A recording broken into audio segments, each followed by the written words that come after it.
नमस्कार, मैं कानपुर से कुसुम सिंह अविचल आज पुनः उपस्थित हूँ श्री सत्य संदेश एक संकल्प कानपुर की साहित्यिक संस्था के फेसबुक पेज पर। आप सभी का स्वागत करती हूँ, अभिनंदन करती हूँ। और आज मैं अपने साक्षात्कार और वार्ता संवाद का प्रकल्प कृतित्व की परिधि में व्यक्तित्व के अंतर्गत आप सभी का मैं अभिनंदन करती हूँ, स्वागत करती हूँ। और आज हमारे साथ हैं दिल्ली, राजधानी दिल्ली से बहुत ही वरिष्ठ साहित्यकार, हिंदी भाषा के प्रचारक और भारतीय भाषाओं के संरक्षक, सुविख्यात भाषाविद, शिक्षाविद, कुशल संपादक, श्रेष्ठ लेखक और कुशल वक्ता, हमारे सुकवि, कवि भी हैं वो, आदरणीय सुधाकर पाठक जी।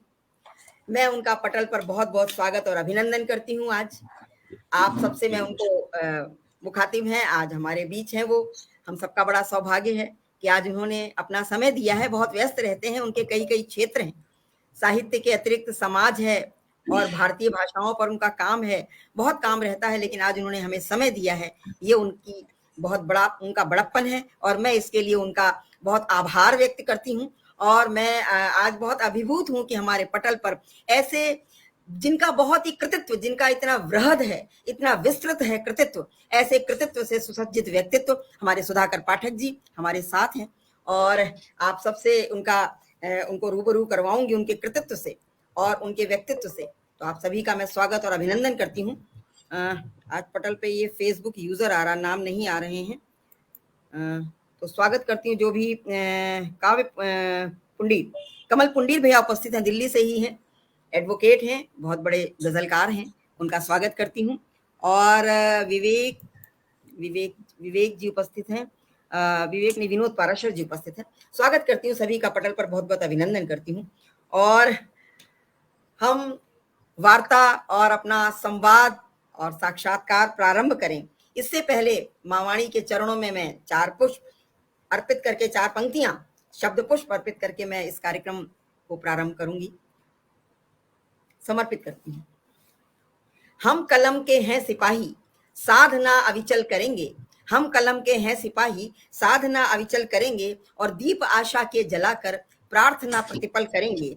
दीप आशा के जलाकर प्रार्थना प्रतिपल करेंगे। ध्यान करके माँ को अपनी भावना की मंजरी में, ध्यान करके माँ को अपनी भावना की मंजरी में और अपने मन को पावन सुरसरित सा जल करेंगे, और अपने मन को पावन सुरसरित सा जल करेंगे। तो मावाणी के चरणों में अपनी ये 4 पंक्तियां समर्पित करने के साथ ही मैं आज के इस संवाद को प्रारंभ करती हूँ। और आदरणीय सुधाकर पाठक जी का बहुत बहुत स्वागत और अभिनंदन करती हूँ पटल पर। और मैं सबसे पहले उनसे मैं आग्रह करूंगी कि वो कुछ कहना चाहें अपने विषय में, या वाणी वंदना करना चाहें, जो भी कहना चाहें वो कहें। इसके बाद हम अपने वार्ता को प्रारंभ करेंगे। स्वागत है आपका।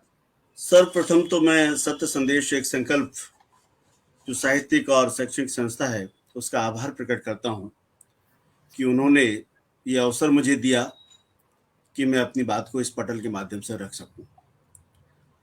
कुछ पिछले दिनों कुछ साक्षात्कार देखने का अवसर मिला तो आदरणीय कुसुम सिंह अविचल जी का जो व्यक्तित्व है वो बहुत ही प्रभावशाली और बहुत ही बृहद है, और उनके साथ निश्चित रूप से मुझे आज बातचीत करने से बहुत अच्छा लगने वाला है। बहुत अच्छी बातचीत रहेगी ऐसी मैं आशा करता हूं।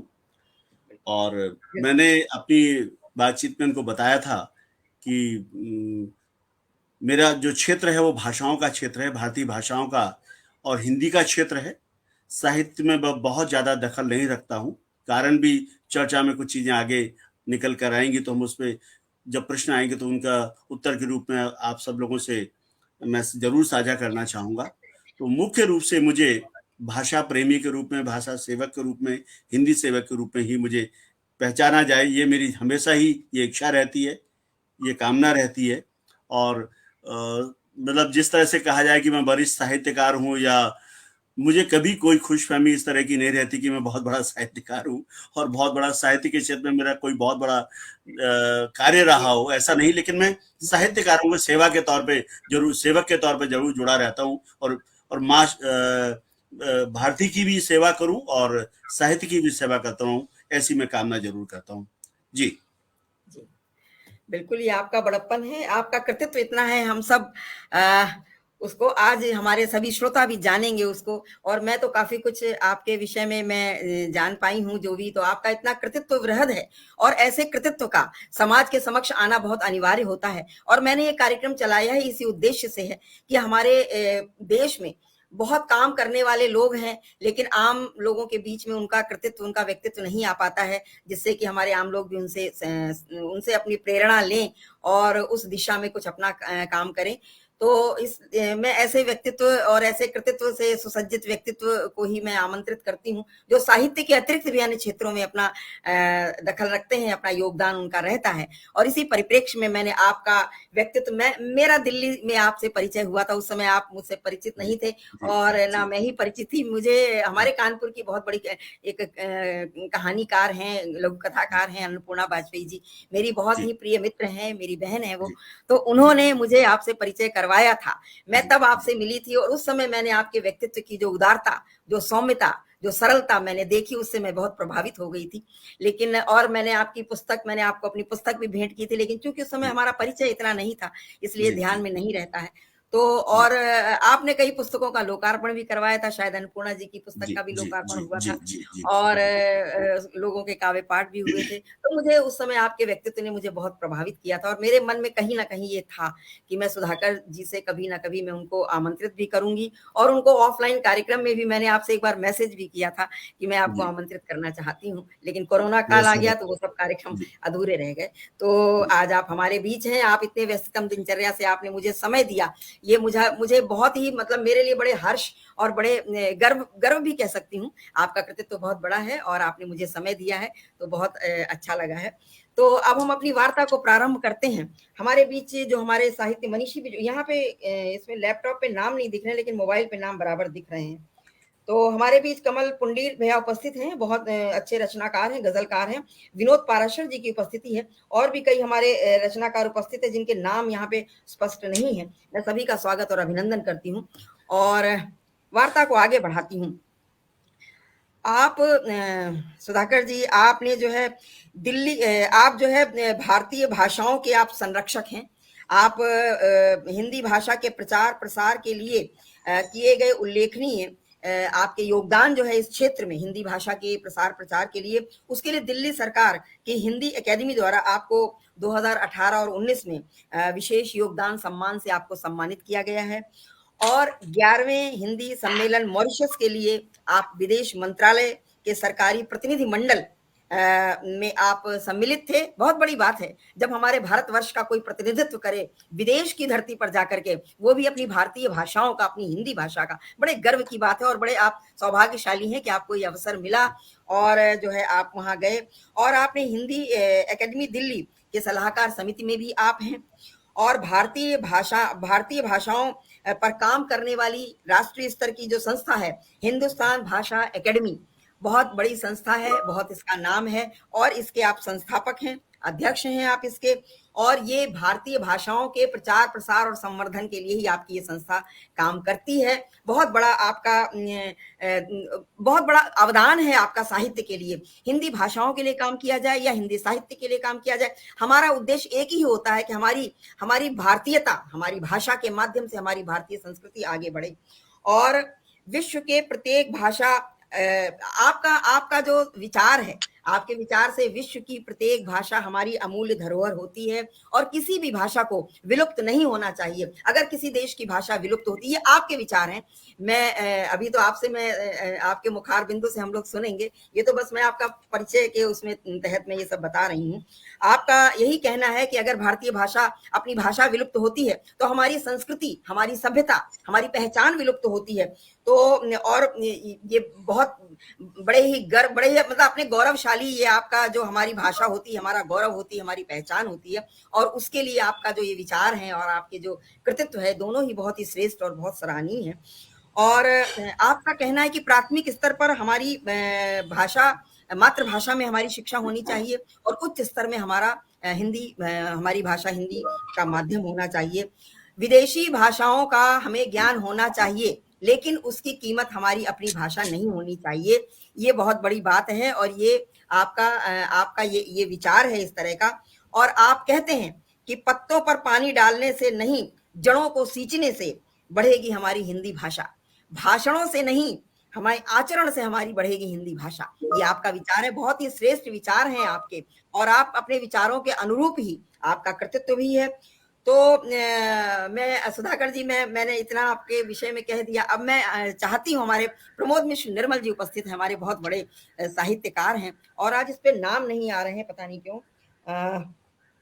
और कमल कुंडील भैया निरंतर बने हुए हैं। बाकी सभी की उपस्थिति को मैं नमन करती हूँ, सभी का स्वागत और अभिनंदन करती हूँ। फेसबुक यूजर करके आ रहे हैं नाम, पता नहीं क्यों आज। तो आपसे मैं आग्रह करूंगी सुधाकर जी कि आपकी जो इतनी साहित्यिक इतना अवदान है, इतना श्रेष्ठ अवदान है, इस रास्ते में आपके क्या अनुभव हैं? कुछ संस्मरण होंगे आपके।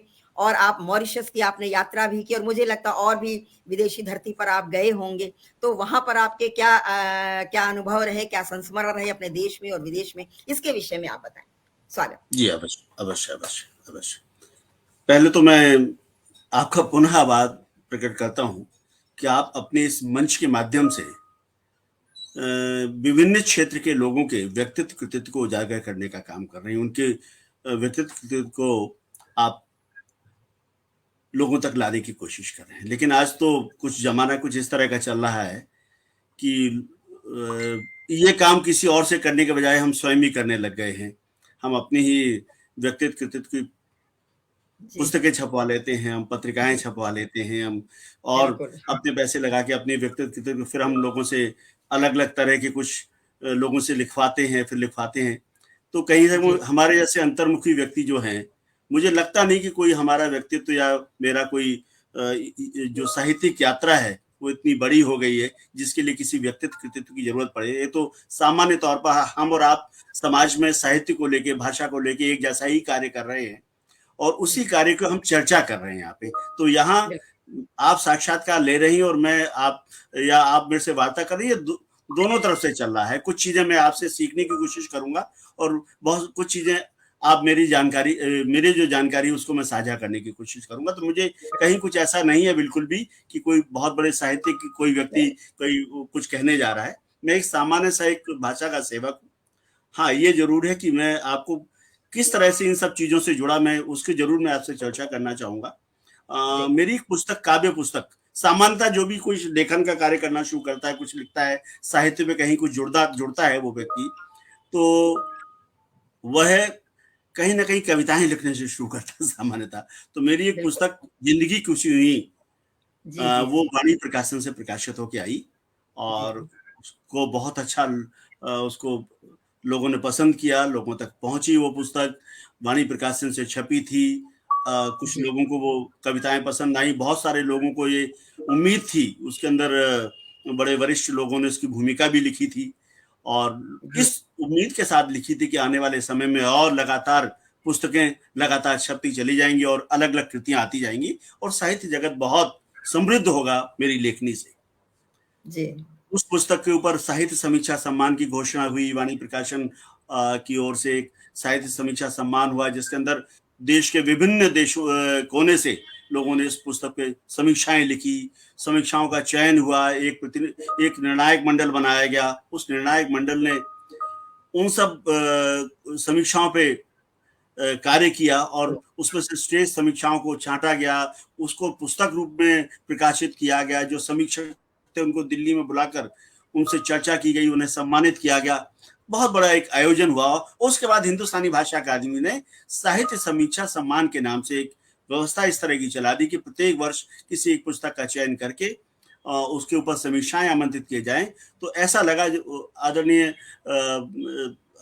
श्री नामवर सिंह जी उस समय थे, उनसे मेरी चर्चा हुई थी। उनको समीक्षा के विषय में जब उनसे चर्चा की तो उन्होंने कहा जिसका भी ये सोच है वो बहुत बेहतरीन सोच है। मुझे लगता है कि जो कुछ गिने चुने लोग ही समीक्षा करते हैं और नए लोगों को, समीक्षकों को इसमें जुड़ना चाहिए। समीक्षा एक बहुत कठिन विधा लोग मानते हैं, इसलिए लोग समीक्षाएं लिखने से कहीं ना कहीं घबराते हैं। इस तरह से बहुत दूर दूर के लोगों को एक पुस्तक के ऊपर समीक्षा लिखने का अवसर मिलेगा। होता क्या है कि कोई पुस्तक छप के आती है, सामान्यतः देखा गया है एक पुस्तक छप के आई और किसी बड़े 2-3 साहित्यकारों ने, समीक्षकों ने, आलोचकों ने उसके ऊपर कुछ टिप्पणी लिख दी, तो उस पुस्तक को बहुत अच्छा मान लिया जाता है।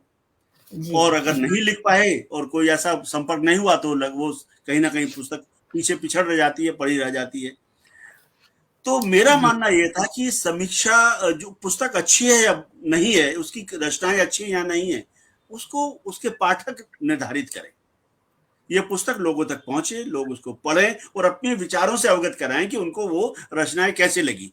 इस उद्देश्य से देश के कोने कोने से वो पुस्तक पहुंची, लोगों ने उसको खरीदा, लोगों तक पहुंची, लोगों ने समीक्षाएं लिखी, समीक्षाएं भेजी।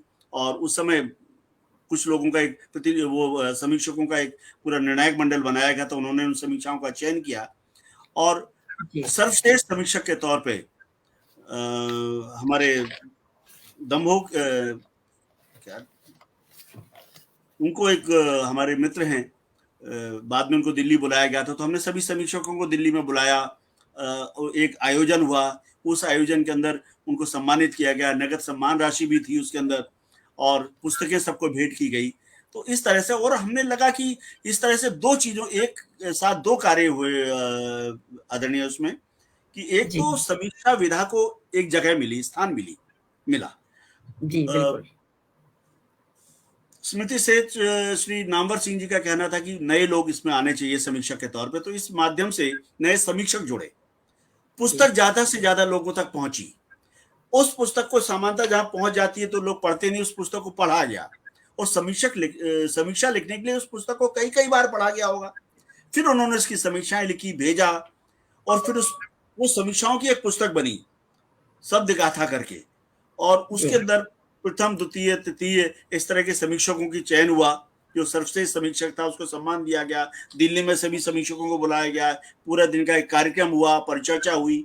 तो ये बहुत बड़ी बात हुई। इससे तो एक तो कृति आगे बढ़ी और साथ में समीक्षा भी आगे बढ़ी। और दूसरी बात जी क्या हुई कि अब तक एक साहित्य जगत में एक बड़ी परंपरा इस तरह की चलती आई, जो साझा संकलन वाली चल रही थी, कि जी कोई भी पुस्तक निकालें जिसमें अलग अलग लोग सम्मिलित हो जाते हैं, 20, 30, 40, 50, 60, 100 लोग सम्मिलित हो गए, तो उससे कुछ धनराशि लेकर जी साझा संग्रह के नाम पर निकाल दिया, बिल्कुल प्रकाशित कर दिया जाए और सबको एक एक पुस्तक दे दी जाए, आयोजन कर दिया जाए, उसमें सम्मानित कर दिया जाए और लोगों की कुछ को, किसी को 1 पेज, 2 पेज, 3 पेज निर्धारित कर दिए जाए और एक राशि उनसे ले ली जाए।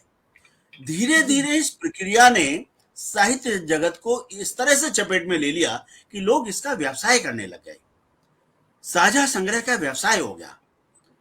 हुआ ऐसा कि मतलब ऐसा होने लगा कि एक, जब मैं हिंदी अकादमी के जो सलाहकार समिति में था और जगह था, तो कुछ जगह लोगों को बुलाया जाने लगा। देखा एक एक मंच पर 20-20, 30-30 साझा संग्रहों का उसमें कहीं ना कहीं उसका लोकार्पण हो रहा है। और जब उसको मैंने पूरी गहराई से उसको जांचने समझने की कोशिश की, तो मुझे लगा ये तो कई लाखों का एक व्यापार चल रहा है, ये तो एक तरह का भ्रष्टाचार साहित्य के नाम पे बिल्कुल इस तरह का व्यवसाय व्यापार चलने लगा, जिसके अंदर जी हिंदी के नाम पे, साहित्य के नाम पे लोगों को 3,000 रुपए इकट्ठे कर लिए, 4,000 रुपए पर एक रचनाकार से ले लिए, 2-3 रचनाएं उनकी दे दी और वो पुस्तक जो 20-25 हजार में छपती थी उसके 3 लाख रुपए इकट्ठे कर लिए और उसको एक धनराशि इकट्ठे करके, इससे तो बहुत बड़ी धनराशि बन रही थी। आप अगर साहित्य साधना करना चाहते हैं, साहित्य सेवा करना चाहते हैं, साहित्यकारों को आगे बढ़ाना चाहते हैं, और तो आप पैसे मत लीजिए, आप कीजिए। बिल्कुल लेकिन कई बार ऐसा भी लगता है कि पैसे ले रहे हैं, चलिए आप शायद सेवा भी कर रहे हैं तो पैसे ले, तो पैसे का वो 200, 300, 400 रुपए का होता है, इतना ही खर्चा आ रहा है पर पुस्तक, एक पुस्तक ही तो आप दे रहे हैं। तो आपको उस कार्यक्रम के अंदर जितना खर्चा है उसको आप चलो उनको बीच में बांट दीजिए। अगर ज्यादा ही आपको लग रहा है कि आप तो शायद सेवा कर रहे हैं, आप इतना बड़ा व्यवसाय कर रहे हैं, लाखों रुपए एक एक कार्यक्रम में कर रहे हैं, किसी बड़े बड़े बड़े व्यवसाय में इतना पैसा धन नहीं है। अगर सही ढंग से इसकी गणना की जाए कि जो 20-25 किताबें, 30 किताबें कोई छाप रहा है समीक्षा संग्रह के, इस पे साझा संग्रह के नाम पे, तो कई लाख रुपए का है वो जाके। तो इस बिल्कुल तरह से मैंने उस चीज का विरोध भी किया है। मुझे लगा, तो हमें लगा कि सबसे अच्छा विरोध का तरीका ये होता है कि स्वयं उस काम को करके दिखाएं आप। और हिंदुस्तानी भाषा अकादमी ने अब तक जितनी पुस्तकों का साझा संग्रह के रूप में जितनी पुस्तकों का किया, वो एक प्रक्रिया के तौर पे उसका प्रकाशन हुआ है। हमने गीत संग्रह निकाला, जिसके अंदर गीत विधा के ऊपर था। हमने और जितनी भी पुस्तकें हमने प्रकाशित की, जिसके अंदर भी रचनाएं मंगाई गई, वो बिल्कुल निःशुल्क थी। ना केवल उनको निःशुल्क छापा गया, पुस्तक रूप में लाया गया, एक निर्णायक मंडल बनता था। वो निर्णायक मंडल उन गीतों का, मैं तो गीत का व्यक्ति नहीं हूं, लेकिन बड़े गीतकारों को उसमें सम्मिलित किया। लक्ष्मी शंकर वाजपेयी जी रहे, डॉक्टर धनंजय सिंह जी रहे, डॉक्टर सीता सागर जी रही। इन लोगों ने उन गीतों का चयन किया। 175 से ज्यादा गीतकारों का चयन हुआ पूरे हिंदुस्तान से, अलग अलग जगह से। उनको पुस्तक रूप में लाया गया। दिल्ली के अंदर बहुत बड़ा आयोजन हुआ, उनको सबको वहां बुलाया गया, उनके रहने की खाने की व्यवस्था की गई, पूरे दिन का कार्यक्रम हुआ, वहां पे सबको सम्मानित किया। और जो प्रथम आए वो आपके लखनऊ से आदरणीय संध्या सिंह जी थी। उसके अंदर आप अच्छी तरह से परिचित होंगी। बिल्कुल, वो तो कहानीकार हैं, बहुत बहुत श्रेष्ठ कहानीकार हैं लखनऊ से। उनके गीत अद्भुत गीत थे उसके अंदर। और उस अगर आप, मैं 1 मिनट का समय आपसे जरूर लूंगा जी। और हमारे पटल पे बहुत सभी श्रेष्ठ रचनाकारों की उपस्थिति में उनका स्वागत कर लेती हूँ। राजवला पुंडीर बहन उपस्थित हैं, रजनीश गोयल बहन दिल्ली से उपस्थित हैं, और हरिद्वार से आदरणीय भूदेव शर्मा जी की उपस्थिति, बहुत वरिष्ठ और श्रेष्ठ गीतकार हैं, बहुत बहुत स्वागत करती हूँ। और हमारे कमल पुंडीर भैया शुरू से ही बने हुए हैं, चंदन सिंह बिष्ट जी की उपस्थिति है, और प्रमोद मिश्र निर्मल आदरणीय उपस्थित हैं। सभी का स्वागत और अभिनंदन करती हूँ। जी सुधाकर जी, मैं आपको बताने वाला था जब मैं गीत विधा की बात कर रहा था, ये पुस्तक है शब्द साधना जी। ये पुस्तक शब्द साधना है, और ये गीत विधा की पर पुस्तक है। और इसके अंदर 70 गीतकारों के गीत हैं, अद्भुत गीत है इसके अंदर। और इस पूरी प्रक्रिया के अंदर बहुत बड़ी प्रक्रिया थी। करीब 175 गीतकारों ने अलग अलग जगह से गीत भेजे थे। मतलब कुछ प्रक्रियाएं, कुछ संस्थाओं की तरफ से इस तरह की कुछ योजनाएं चलाई जाएं जिसका कोई अच्छा कोई परिणाम आए, जिसको हम कह सकें। तो इसके अंदर 70 गीतकारों ने अपने गीत दिए। तो आदरणीय संध्या सिंह जी का इसमें प्रथम स्थान आया था। उनको नगद सम्मान राशि और काव्य साधना सम्मान उनको दिया गया। अब आप देखेंगे डॉक्टर अलका चंद्रा, डॉक्टर मधु भारती, वीरेंद्र कुंवर जी, आप गिरीश पंकज जी, मीरा सलभ जी, सुविधा वाजपेयी जी, शिव कुमार बिलग्रामी जी, इतने वरिष्ठ लोग इसके अंदर सम्मिलित रहे। सिया सचदेव जी, केशव मोहन पांडे जी, समोद सिंह चरोरा जी, ये ऐसे लोग, भावना कुंवर जी, मतलब ये 70 लोग जो देश के श्रेष्ठ गीतकार थे, उनके इसमें गीत आए और ये अद्भुत पुस्तक निकल कर आई, अद्भुत पुस्तक निकल के आई। तो ये एक क्षण के निकल के आती है कि इनमें से किसी को एक पैसा नहीं दिया गया कि आपका साझा संग्रह आया, एक कार्यक्रम हुआ, आपको बुलाया गया, दिल्ली में सम्मान किया गया, हम जो भी हमारी संस्था की तरफ से हो सकता था उसकी व्यवस्था की गई, ठहरने की व्यवस्था की गई, और किसी से कोई धनराशि नहीं ली गई इसमें समाता। तो हमें लगता है कि इस तरह से जो चयन होकर जो रचनाओं का आता है, ये रचनाएं विशुद्ध रूप से इस पर छपने के लायक है। लेकिन जब हम 3000 रुपए ले लेते हैं तो वो कूड़ा आए, करकट आए, रचना आए, जो लिख दिया, क्योंकि मेरा उद्देश्य धन इकट्ठा करना है, ना कि अच्छा साहित्य देना है। तो इससे कई तरह का नुकसान हो रहा है साहित्य जगत को। साहित्य जगत को एक तो ये नुकसान हो रहा है कि जो भी कुछ लिख रहा है वो छप रहा है, और ये आने वाली पीढ़ी को जो किताबें हाथ लगेंगी तो वो इसी को साहित्य समझने लग जाएंगे, जबकि साहित्य का स्तर, इससे साहित्य का स्तर गिरेगा। और दूसरा सबसे बड़ा नुकसान क्या होने वाला है कि जो इस रचनाएं जो उसमें भेज रहे हैं, अब वो गुरु शिष्य परंपरा तो समाप्त हो गई, सीखने की परंपरा तो समाप्त हो गई, अब तो बताने की, सुनाने की, लिखने की परंपरा चल रही है। तो जिस किसी के भी 3-4 साझा संग्रह में 2-2, 3-3 रचनाएं आ गई, वही वरिष्ठ साहित्यकार हो जाता है। तो अच्छा लिखने की ललक खत्म हो गई।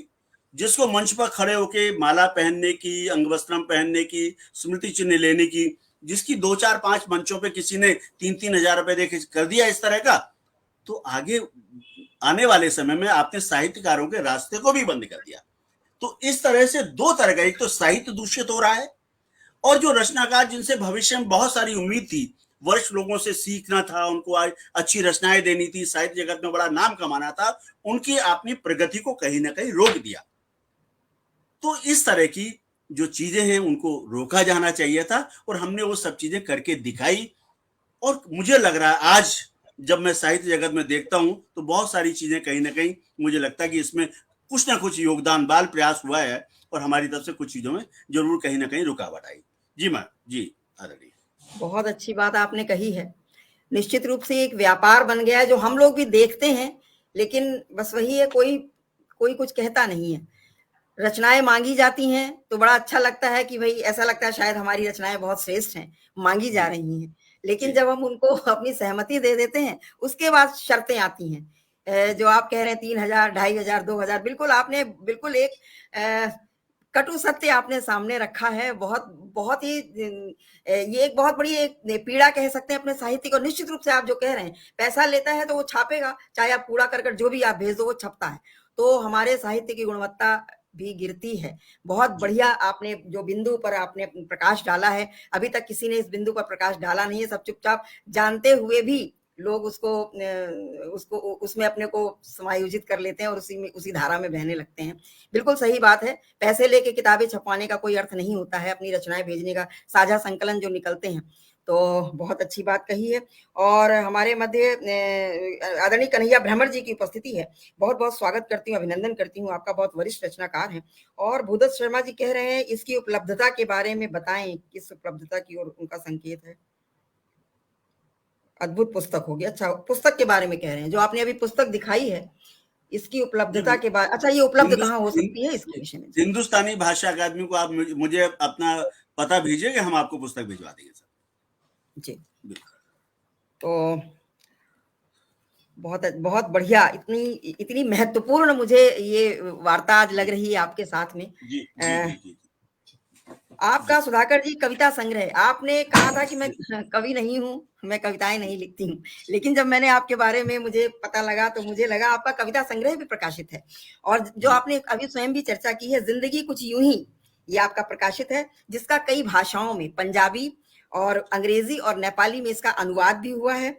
और इस पुस्तक पर समीक्षाएं हुई, जैसा आपने स्वयं अभी चर्चा की है। इस पुस्तक पर समीक्षाएं हुई हैं, जिसके लिए साहित्य समीक्षा सम्मान दिया गया है लोगों को। और आपके समीक्षा, एक समीक्षक को भी जो महत्व दिया गया है, ये बड़ी बात है कि समीक्षा के क्षेत्र में अभी तक ऐसे जो है सम्मान नहीं सुनने में आए हैं। और आप जो चयनित जो समीक्षाएं होती, उसकी एक पुस्तक जो आपने अभी बताई, शब्द गाथा, वो प्रकाशित हुई। तो और आप संपादक भी हैं, आपने संपादन भी किए हैं। आपने अभी तक 15 पुस्तकों का संपादन किया है। इंदिरा गांधी राष्ट्रीय कला केंद्र द्वारा प्रकाशित देश के वरिष्ठ साहित्यकारों एवं विद्वानों के वक्तव्यों पर आधारित पुस्तक राष्ट्र निर्माण में हिंदी की भूमिका, इतनी महत्वपूर्ण पुस्तक, उसका आपने सह जी संपादन किया है। तो आप अपने इस संपादन के विषय में भी कुछ जानकारी दें। और मैं इससे पहले चाहती हूँ सुधाकर जी, हमारे पटल पे सभी साहित्यकार उपस्थित हैं, गीतकार भी उपस्थित हैं, तो आप अपनी इस जो आपका कविता संग्रह है, इससे आप कोई जी कविता हमारे कहने का, मैं आपने कहा मैं कवि नहीं हूँ, लेकिन चूंकि मैं पुस्तक है तो आप सचमुच खुद जरूर पढ़ें। मैं आपको बिल्कुल मैं मैं बताता आपसे हूँ। आग्रह करूंगी कि आप एक अपनी अ, कविता, चाहे तहत में चाहे तरन्नुम में, पढ़ें जी जरूर। जी जी मैं जरूर, जी मैं कोशिश करूंगा मेरी। जी मैं आपके साथ मतलब बिल्कुल ऐसी भावनाएं मैं अपने सभी जो साथी जुड़े हुए हैं उनके साथ साझा करना चाहूंगा। जी इस पुस्तक का जब प्रकाशन हुआ तो मन में यही था कि बहुत सारी पुस्तकें आएंगी, एक रचना आती फिर दूसरी रचना आती है। और इसका लोकार्पण दिल्ली पुस्तक मेले के अंदर बहुत भव्य लोकार्पण हुआ था, वरिष्ठ लोग इसमें आए थे, पुस्तक को अच्छा पसंद किया गया था, समीक्षा सम्मान भी घोषित हुआ था, तो बड़ा मन प्रसन्न था। लेकिन पुस्तक मेले के अंदर पता नहीं मेरा मन एकदम विचलित हुआ कि मुझे लगा कि हजारों लाखों पुस्तकें छप के आ रही हैं। अच्छा, हो क्या रहा था, जो भी मिलता था वो एक पुस्तक हमें भेंट कर देता था, और कहीं कोई बुलाता था तो वहां भी 2-3 पुस्तकें आती थी। फिर वो पुस्तकें आ रही जा रही, मेरी पुस्तक वहां चली गई, उनकी पुस्तक यहाँ आ गई, ये पुस्तकों का लेन देन लगातार चल रहा था। मन में बड़ी जिज्ञासा भी थी, पीड़ा भी हो रही थी कि इस पुस्तक को पढ़ कोई नहीं रहा। कोई नहीं पढ़ता आपने है। मुझे मुझे पुस्तक दे दी, मैंने अपनी अलमारी में सजा दी, मैंने बिल्कुल अपनी बिल्कुल। पुस्तक दे दी, आपने अलमारी में सजा दी। तो जी ये जो पुस्तक मेले के अंदर, विश्व पुस्तक मेले के अंदर, दिल्ली पुस्तक मेले के अंदर, आपके यहाँ कानपुर पुस्तक मेला हो गया, लखनऊ पुस्तक, यहाँ लाखों पुस्तकें आ रही, प्रत्येक वर्ष हजारों लाखों पुस्तकें छप रही। हर व्यक्ति अपने पैसे देते कि पुस्तकें छपवा रहा है। इन पुस्तकों का पाठक वर्ग कहाँ है, पढ़ेगा कौन इसको? भविष्य में इतना बड़ा अंबार लगा हुआ है साहित्य का, लिखा बहुत जा रहा है, अच्छा लिखा जा रहा है, बुरा लिखा जा रहा है, गुणवत्ता क्या है, इनको अगर अलग भी रख दिया जाए तो इतने पाठक से आएंगे। आने वाले समय के अंदर इन पुस्तकों को कौन पढ़ेगा, इस साहित्य को कौन पढ़ेगा, ये कहीं ना कहीं इस मन में इस बात की पीड़ा जरूर थी। और मैंने निर्णय लिया, मेरे पास अभी भी मैं आपको सूचना के लिए बताऊं, मेरे पास कई पुस्तकों की पांडुलिपि पड़ी है। मेरा एक यात्रा वृत्तांत है, मैं और मेरे पिता एक मेरा एक संग्रह पढ़ा हुआ है। मेरे पिता की स्मृतियों के साथ, मेरे पिताजी की अवस्था 108 वर्ष है, वो हैं, उनके साथ मैंने बहुत बड़ा समय, बहुत यात्राएं की उनके साथ, तो वो यात्रा वृत्तांत है, मैं और मेरे पिता, है ना। और जमाना बदल गया करके बहुत, तो इस तरह की, लेकिन उनको छपवाने की हिम्मत नहीं जुटा पा रहा। कहाँ कहाँ लेके जाएंगे उन पुस्तकों को, किसको देंगे? कोई हिंदी की पुस्तकों को खरीद के कोई पढ़ना नहीं चाह रहा है बिल्कुल भी, और पाठक वर्ग समाप्त हो गया। तो मुझे लगा कि मुझे रचना जो पुस्तकें छपवाने के बजाय मुझे भाषा के लिए काम करना चाहिए। और वहीं से यह बदलाव हुआ कि मैं भाषा से जुड़ा। मुझे लगा कि जो विद्यार्थी हैं, जो बच्चे हैं, जो युवा हैं, उनको इससे जोड़ा जाना चाहिए। आप भी देखिए, आप भी बहुत सारी गोष्ठियां करती हैं, भाषा को लेके बहुत सारे कार्यक्रम करते हैं, बहुत सारे आयोजन होते हैं, कितने युवा उससे जुड़ रहे हैं। आप विद्यालय स्तर पे देखिए, प्राथमिक स्तर पे देखिए, माध्यमिक स्तर पे देखिए, उच्चतर माध्यमिक स्तर पे देखिए, कितने प्रतिशत बच्चों के पास हिंदी भाषा है। हम सब हिंदी में लिख रहे हैं, हम हिंदी की बात कर रहे हैं, भारतीय भाषाओं की बात साथ में कर रहे हैं, ये स्थिति सब जगह ही है। तो मुझे लग रहा है कि जो 8वीं कक्षा के अंदर जिस बच्चे ने हिंदी पढ़ना बंद कर दिया 9वीं कक्षा से, वो हमारी कौन सी साहित्य की किताबें पढ़ेगा? आदरणीय कुसुम जी की जो पुस्तक थी या मेरी जो पुस्तक है, वो जो बच्चा पहली से 8वीं तक, पहले उसने अंग्रेजी माध्यम से शिक्षा प्राप्त की, हिंदी एक विषय के रूप में पढ़ी उसको, और 8वीं कक्षा तक पढ़ के उसको छोड़ दी। 9वीं कक्षा में उसने फ्रेंच, जर्मन, स्पेनिश पढ़ा, ये भाषाएं पढ़ी, और उसके बाद उसके साथ खत्म हो गया। तो जिस बच्चे ने हिंदी को एक विषय मात्र के रूप में सिर्फ 8वीं कक्षा तक पढ़ी, तो आप उससे उम्मीद करते कि हमारे साहित्य को पढ़ेगा? वो कैसे पढ़ेगा साहित्य को हमारे? तो सबसे पहले जरूरत है कि हमारे युवाओं को हमारी भाषाओं से जोड़ा जाए, हमारी हिंदी भाषा को, उनके नजरों में हिंदी भाषा का जो सम्मान बढ़ना चाहिए। हमने इसलिए दिल्ली में, क्योंकि हमारा क्षेत्र सीमित था, हमारी निजी संस्था हिंदुस्तानी भाषा अकादमी स्व-वित्त पोषित संस्था है। इस संस्था को किसी भी सरकार से, चाहे राज्य सरकार या केंद्र सरकार या किसी संस्था से, कोई भी वित्तीय हम कोई धन नहीं लेते हैं, किसी से भी कोई वित्तीय सहयोग नहीं होता है, हम किसी व्यक्ति विशेष से कोई धन नहीं लेते हैं, और ये स्व-वित्त पोषित संस्था है। तो हमारी सीमित संसाधनों से हम लोगों ने एक आयोजन करने शुरू किए। दिल्ली के लगभग 225 विद्यालय हम लोगों के साथ जुड़े हैं। 650 से ऊपर जो भाषा शिक्षक हैं, जो सभी 8 भाषाएं दिल्ली में पढ़ाई जाती हैं, हिंदी के अतिरिक्त 7 और भाषाएं पढ़ाई जाती हैं। उन्हीं 8 भाषाओं के लगभग 650 शिक्षक हमारे शिक्षक प्रकोष्ठ के माध्यम से जुड़े हुए हैं। तो ऐसे बच्चे जो भारतीय भाषाओं में 90% से अधिक अंक प्राप्त करते हैं, उनको सम्मान योजना हम उनके लिए चलाते हैं। उनको भाषा दूत, भाषा प्रहरी, इस तरह की हम चलाते हैं। न केवल उन बच्चों को, बल्कि उनके शिक्षकों के लिए भाषा गौरव शिक्षक सम्मान प्रत्येक वर्ष हम आयोजित करते हैं। पिछले वर्ष 350 शिक्षकों को हमने सम्मानित किया था। 5500 बच्चों को सम्मानित किया गया था। इस कार्यक्रम को हम लगातार 5-6 वर्षों से हम लगातार कर रहे हैं। इंदिरा गांधी राष्ट्रीय कला केंद्र के भव्य प्रांगण में 5500 बच्चे, 350 से ज्यादा शिक्षक वहां उपस्थित थे। भव्य कार्यक्रम हुआ। देश के वरिष्ठ जो साहित्यकार वहां उपस्थित थे, वेद प्रकाश वैदिक जी थे, डॉक्टर सच्चिदानंद जोशी जी, प्रोफेसर अविनीश कुमार जी थे, बहुत सारे वरिष्ठ लोगों की उपस्थिति में उनको मंच पर बुला के सम्मानित किया। तो जो बच्चा जिसने 90% अंक लेकर आया और उसको इतने बड़े मंच पर सम्मानित किया गया, तो उसके जीवन में हिंदी की छाप उसके हृदय में इतनी गहरी होगी कि पूरी जिंदगी वो सम्मान को भूल नहीं पाएगा, और उसके मन में कहीं ना कहीं अपनी भाषा के प्रति सम्मान जगेगा। उन शिक्षकों का भी हमने उन शिक्षकों का सम्मान किया जिनके बच्चे 90% से ज्यादा अंक लेके आए। न केवल उन शिक्षकों को, बल्कि उनके विद्यालयों को भी हमने सम्मानित किया कि जिन विद्यालय के बच्चों ने सबसे ज्यादा प्रविष्टियां जिस विद्यालय से आई हैं। तो इस तरह से हमने पूरी एक कड़ी बनाई। जिन निजी विद्यालयों के अंदर, कॉन्वेंट विद्यालयों के अंदर, इंटरनेशनल इंग्लिश स्कूल्स के अंदर, जहां हमारी अंदर हम घुस नहीं पाते थे, गेट के अंदर जाने की अनुमति नहीं थी, वहां से हमें बुलावा आने लगा। हमने कार्यशालाएं वहां पे चलाने की कोशिश की, कुछ जगह कार्यशालाएं चलाई, और बड़ी अद्भुत कुछ चीजें हुई। कुछ जगह विद्यालयों में मैं अपने जो हमारे साथ जुड़े हुए जो साहित्यिक महानुभाव हैं उनको मैं बताना चाहता हूँ कि बहुत जगह ऐसा होता था कि हम विद्यालयों में जाते थे, वो दरवाजे नहीं खोलते थे। हम कहते थे कि हिंदी के बच्चों से बात करना चाहते हैं, हिंदी शिक्षक से बात करना चाहते हैं, कोई हमें पूछने वाला नहीं होता था। उनको लगता था हिंदी भी कोई ऐसी कोई विषय है जिसके बारे में बात की जाएगी। 8वीं तक बच्चे ने पढ़ना है, हिंदी कोई भी पढ़ा देगा। जो विज्ञान पढ़ा रही है वो भी हिंदी पढ़ा देती थी शिक्षिका, जो सामाजिक विज्ञान पढ़ा रही है वो भी हिंदी पढ़ा देती थी, काम चलाओ सब चल रही थी। तो किसी तरह हम लोगों ने वहां स्थान बनाया।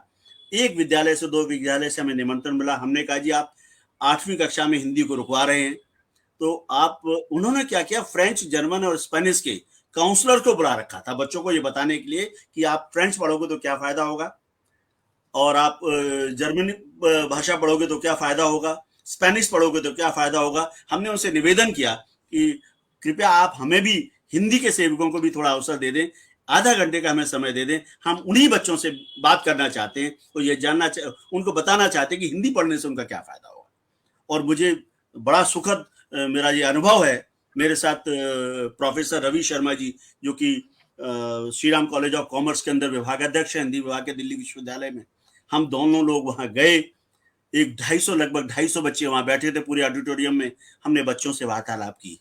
हमने उनको बताया, बेटा आप 9वीं कक्षा में जा रहे हो, आपने हिंदी विषय को छोड़ दिया है, आप फ्रेंच पढ़ेंगे, अभी आप जब जर्मन भाषा पढ़ेंगे, आप स्पेनिश पढ़ेंगे, इसको पढ़ के करेंगे क्या? आप 9वीं में पढ़ेंगे, 10वीं में पढ़ेंगे, 11वीं में छोड़ देंगे इसको, फिर 11वीं 12वीं छूट जाएगी। आपको फ्रांस जाना होगा तो आप फ्रेंच सीख लेना, आपको जापान जाना होगा तो जापानी सीख लेना। आज से आप अपनी भाषाओं से विमुख क्यों हो रहे हैं? आप कल जरूरी तो है, आप में से बैठे हुए 250 बच्चे विदेश जाएंगे, और किसी भाषा को सीखने के 6 महीने का समय बहुत है। वैज्ञानिक शोध है कि आप, एक व्यक्ति 20 भाषाएं भी सीख सकता है। आप शॉर्ट कोर्सेज होते हैं जो, उनको 6-6 महीने का कोर्स पे आप सीख सकते हैं। तो इसकी कीमत, अपनी भाषाओं की कीमत के ऊपर इन भाषाओं को आप किस सीखना चाह रहे हैं? आप कल IAS बनेंगे, IPS बनेंगे, कि चिकित्सा अधिकारी बनेंगे, इस कोने से उस कोने तक आपको यात्रा करनी पड़ेगी, आपकी अलग अलग जगह जिला कलेक्टर बन के जाएंगे किसी जिला के अंदर, मान लीजिए आपको, तो वहां जाके फ्रेंच में बात करेंगे क्या, जापानी में बात करेंगे क्या, किस भाषा में बात करेंगे? अपनी भाषाओं में बात करेंगे। हिंदी हमारी संपर्क भाषा है, हमारी राजभाषा है। देश के किसी कोने में चले जाओ, हिंदी के माध्यम से आप व्यापार भी कर सकते हैं, आप बड़ी बड़ी नौकरियां कर सकते हैं, जिला कलेक्टर बन के आप देश की सेवा कर सकते हैं, आप जिला चिकित्सा अधिकारी बन के कर सकते हैं, अलग अलग जगह जा सकते हैं। तो आप इस हिंदी भाषा को छोड़ के बहुत बड़ा अपना नुकसान करने वाले हैं। और अद्भुत ऐसा हुआ कि उस विद्यालय के अंदर एक भी बच्चा विदेशी भाषाओं का नहीं बचा, सभी बच्चों ने हिंदी ले ली और 9वीं 10वीं तक हिंदी पढ़े। यहां से कहीं ना कहीं हमारे अंदर कहीं ना कहीं उत्साहवर्धन हमारा हुआ। और इस तरह से आज की तारीख में विद्यालयों से हमारे पास फोन आते हैं, ईमेल आते हैं, उनके नहीं आते, अभिभावकों के फोन आते हैं कि इस वर्ष का सम्मान समारोह क्या हो रहा है। वो बच्चा, वो शिक्षक, जो हिंदी की शिक्षिकाएं जो कॉन्वेंट विद्यालयों के अंदर दुबकी हुई रहती थी, सहमी हुई रहती थी, अपने आप को 2वीं दर्जे का शिक्षिका मान के चलती थी, वो सीना तान के वहां चलती हैं। जब यहाँ से स्मृति चिन्ह लेके जाती है, सम्मान लेके जाती, तो फिर उस विद्यालय में जाकर उनका पुनः सम्मान किया जाता है। फिर पूरा एक कार्यक्रम होता है, उन शिक्षकों को, बच्चों को दोबारा प्रबंधकों द्वारा और उनके जो प्राचार्य हैं उनके द्वारा उनको सम्मानित किया जाता है। कहीं ना कहीं और बच्चों के मन में आता है कि भाई, ना तो अंग्रेजी के बच्चों का कोई कहीं सम्मान हो रहा है, ना गणित के बच्चों का कहीं सम्मान हो रहा है, न किसी और भाषा, लेकिन हिंदी के बच्चों को जो भी 90% से ऊपर अंक लेके आ रहे हैं, उनकी शिक्षकों का भी सम्मान होता है। और वो इतने बड़े बड़े आयोजन होता है, संस्कृति मंत्रालय के प्रांगण, वहां इंदिरा गांधी कला केंद्र में होता है, बड़े बड़े सर्टिफिकेट वहां से लेके आते हैं, अखबारों में इनके फोटोएं छप रही हैं, लगातार मैडम भी यहाँ बुला के सम्मानित करें। तो कहीं ना कहीं एक पूरा माहौल बदला। ये बहुत छोटे वाले प्रयास हैं, गिलहरी प्रयास हैं ये, लेकिन ये कहीं ना कहीं उत्साह देने वाले हैं। अगर कहीं कुछ करने का छोटा मोटा जज्बा हो और हम समझ लें कि हमें अपनी भाषाओं को बचाने का कार्य करना चाहिए, साहित्य तभी बचेगा जब हमारी भाषाएं बताएंगी। जब आपने उस समय कहा था कि एक भी भाषा मरती है तो पूरी एक संस्कृति, एक सभ्यता मर जाती है। हमारी भाषाएं, अगर हमने बच्चों तक इसको नहीं पहुंचाया, तो आने वाले समय में जो हालत संस्कृत की हुई है, वो भाषा हिंदी की भी होने जा रही। हिंदी आम बोलचाल में भाषा रह जाएगी, बोली बन के रह जाएगी, और बोली पढ़ने वाले कहीं कोई साहित्य नहीं पढ़ने वाले, वो आपकी हमारी पुस्तकें कहीं नहीं होने वाली। ये साहित्यिक मंच और साहित्यिक वार्ताएं, साहित्यिक पुस्तकें सिर्फ हम उम्र लोगों तक के रह जाएंगे, आने वाले युवा उससे जुड़ नहीं पाएंगे। तो मेरा निवेदन इस मंच के माध्यम से, बहुत प्रबुद्ध लोग इससे जुड़े हुए, बहुत इसमें वरिष्ठ साहित्यकार इसमें जुड़े हैं, उन सबसे मैं बिल्कुल विनम्र निवेदन करना चाहता हूँ। इस बहुत बड़ा मंच है, आदरणीय कुसुम जी बहुत बेहतरीन कार्य कर रही है लोगों को आपस में साथ में लाने के लिए।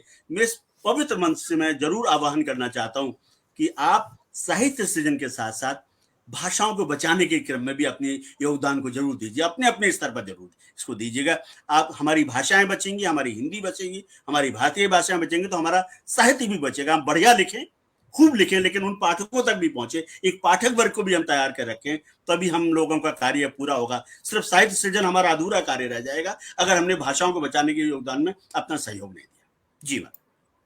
बहुत महत्वपूर्ण वार्ता, इतने आपने विषयों पर अपना जो विचार रखे हैं, ये सब बिल्कुल हम लोग सब इन सब चीजों को हम देखते हैं। जो आपने पुस्तकों की बात की, जब दिल्ली पुस्तक मेले में, विश्व हिंदी पुस्तक मेला था, उसमें ही आपसे मेरी मुलाकात हुई थी, वहीं आपसे जी मेरा जी परिचय हुआ जी था। जी और जी मैंने भी अपनी पुस्तक आपको दी थी और कई लोगों ने दी थी, और कई पुस्तकों का वहां लोकार्पण भी हुआ था।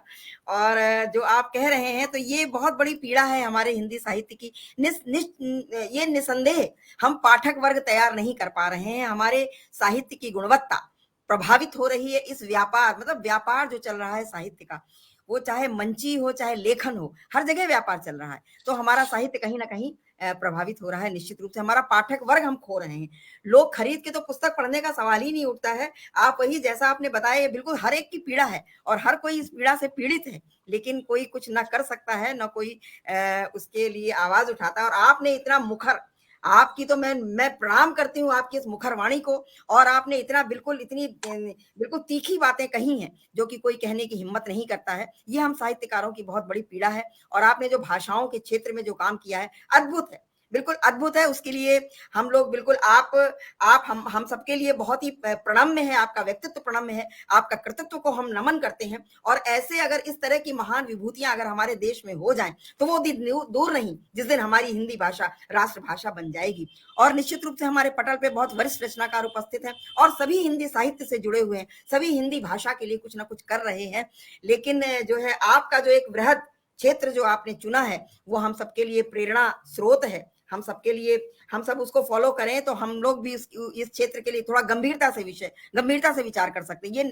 ये बिल्कुल सत्य है कि हम उस पर उसके लिए गंभीर नहीं। हम लिखते हैं, पढ़ते हैं, लेकिन इतनी दूर तक हम नहीं सोचते हैं कि हम अपनी रचनाओं के लिए हम अपना पैसा दे के छपवाएं, या हम अपना पाठक वर्ग न तैयार करें, अपने साहित्य की कुछ गुणवत्ता पर ध्यान दें, इस पर हम ध्यान नहीं देते हैं। तो बहुत ही आपने इतने महत्वपूर्ण बिंदु आपने रखे हैं। और जो युवाओं की बात आपने की, निसंदेह हमें अपनी युवाओं को तो प्रोत्साहित करने का हमको बिल्कुल लक्ष्य लेकर चलना चाहिए। अगर हमारी युवा पीढ़ी आगे नहीं बढ़ेगी, अगर वो हमारी भाषा, हमारी संस्कृति, हमारी सभ्यता के प्रति अगर वो सचेत नहीं होगी, तो हमारा भविष्य बड़ा अंधकार में है। हमारी हिंदी भाषा, हमारी हिंदी साहित्य, हमारी संस्कृति सभी अंधकार में जाएंगी। तो ये आप बहुत बड़ा काम कर रहे हो सुधाकर जी, जो आप युवा पीढ़ी को आगे लेकर के चल रहे हो। और हमारे पटल पर बहुत लोगों की उपस्थिति हो गई है।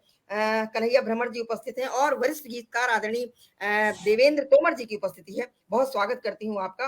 राजवाला पुंडीर बहन निरंतर बनी हुई है। बुदत शर्मा जी बहुत वरिष्ठ गीतकार हैं, उनकी उपस्थिति निरंतर बनी हुई है। और सब बहुत ही ध्यान से आपको सुन रहे हैं। आपका इतना सार गर्भित और सार्थक आज का ये साक्षात्कार है, जो हम सबके लिए बहुत ही लाभदायक भी है और हम सबके लिए अनुकरणीय भी है। और सभी बहुत जुड़े हुए हैं, सभी मीटिंग लोग। में हूँ, आदरणीय मीटिंग में प्रमोद हूँ, पुष्प बाद निर्मल जी की बराबर दे देना उपस्थिति आप बनी। ना। अवधेश मौर्य जी उपस्थित हैं।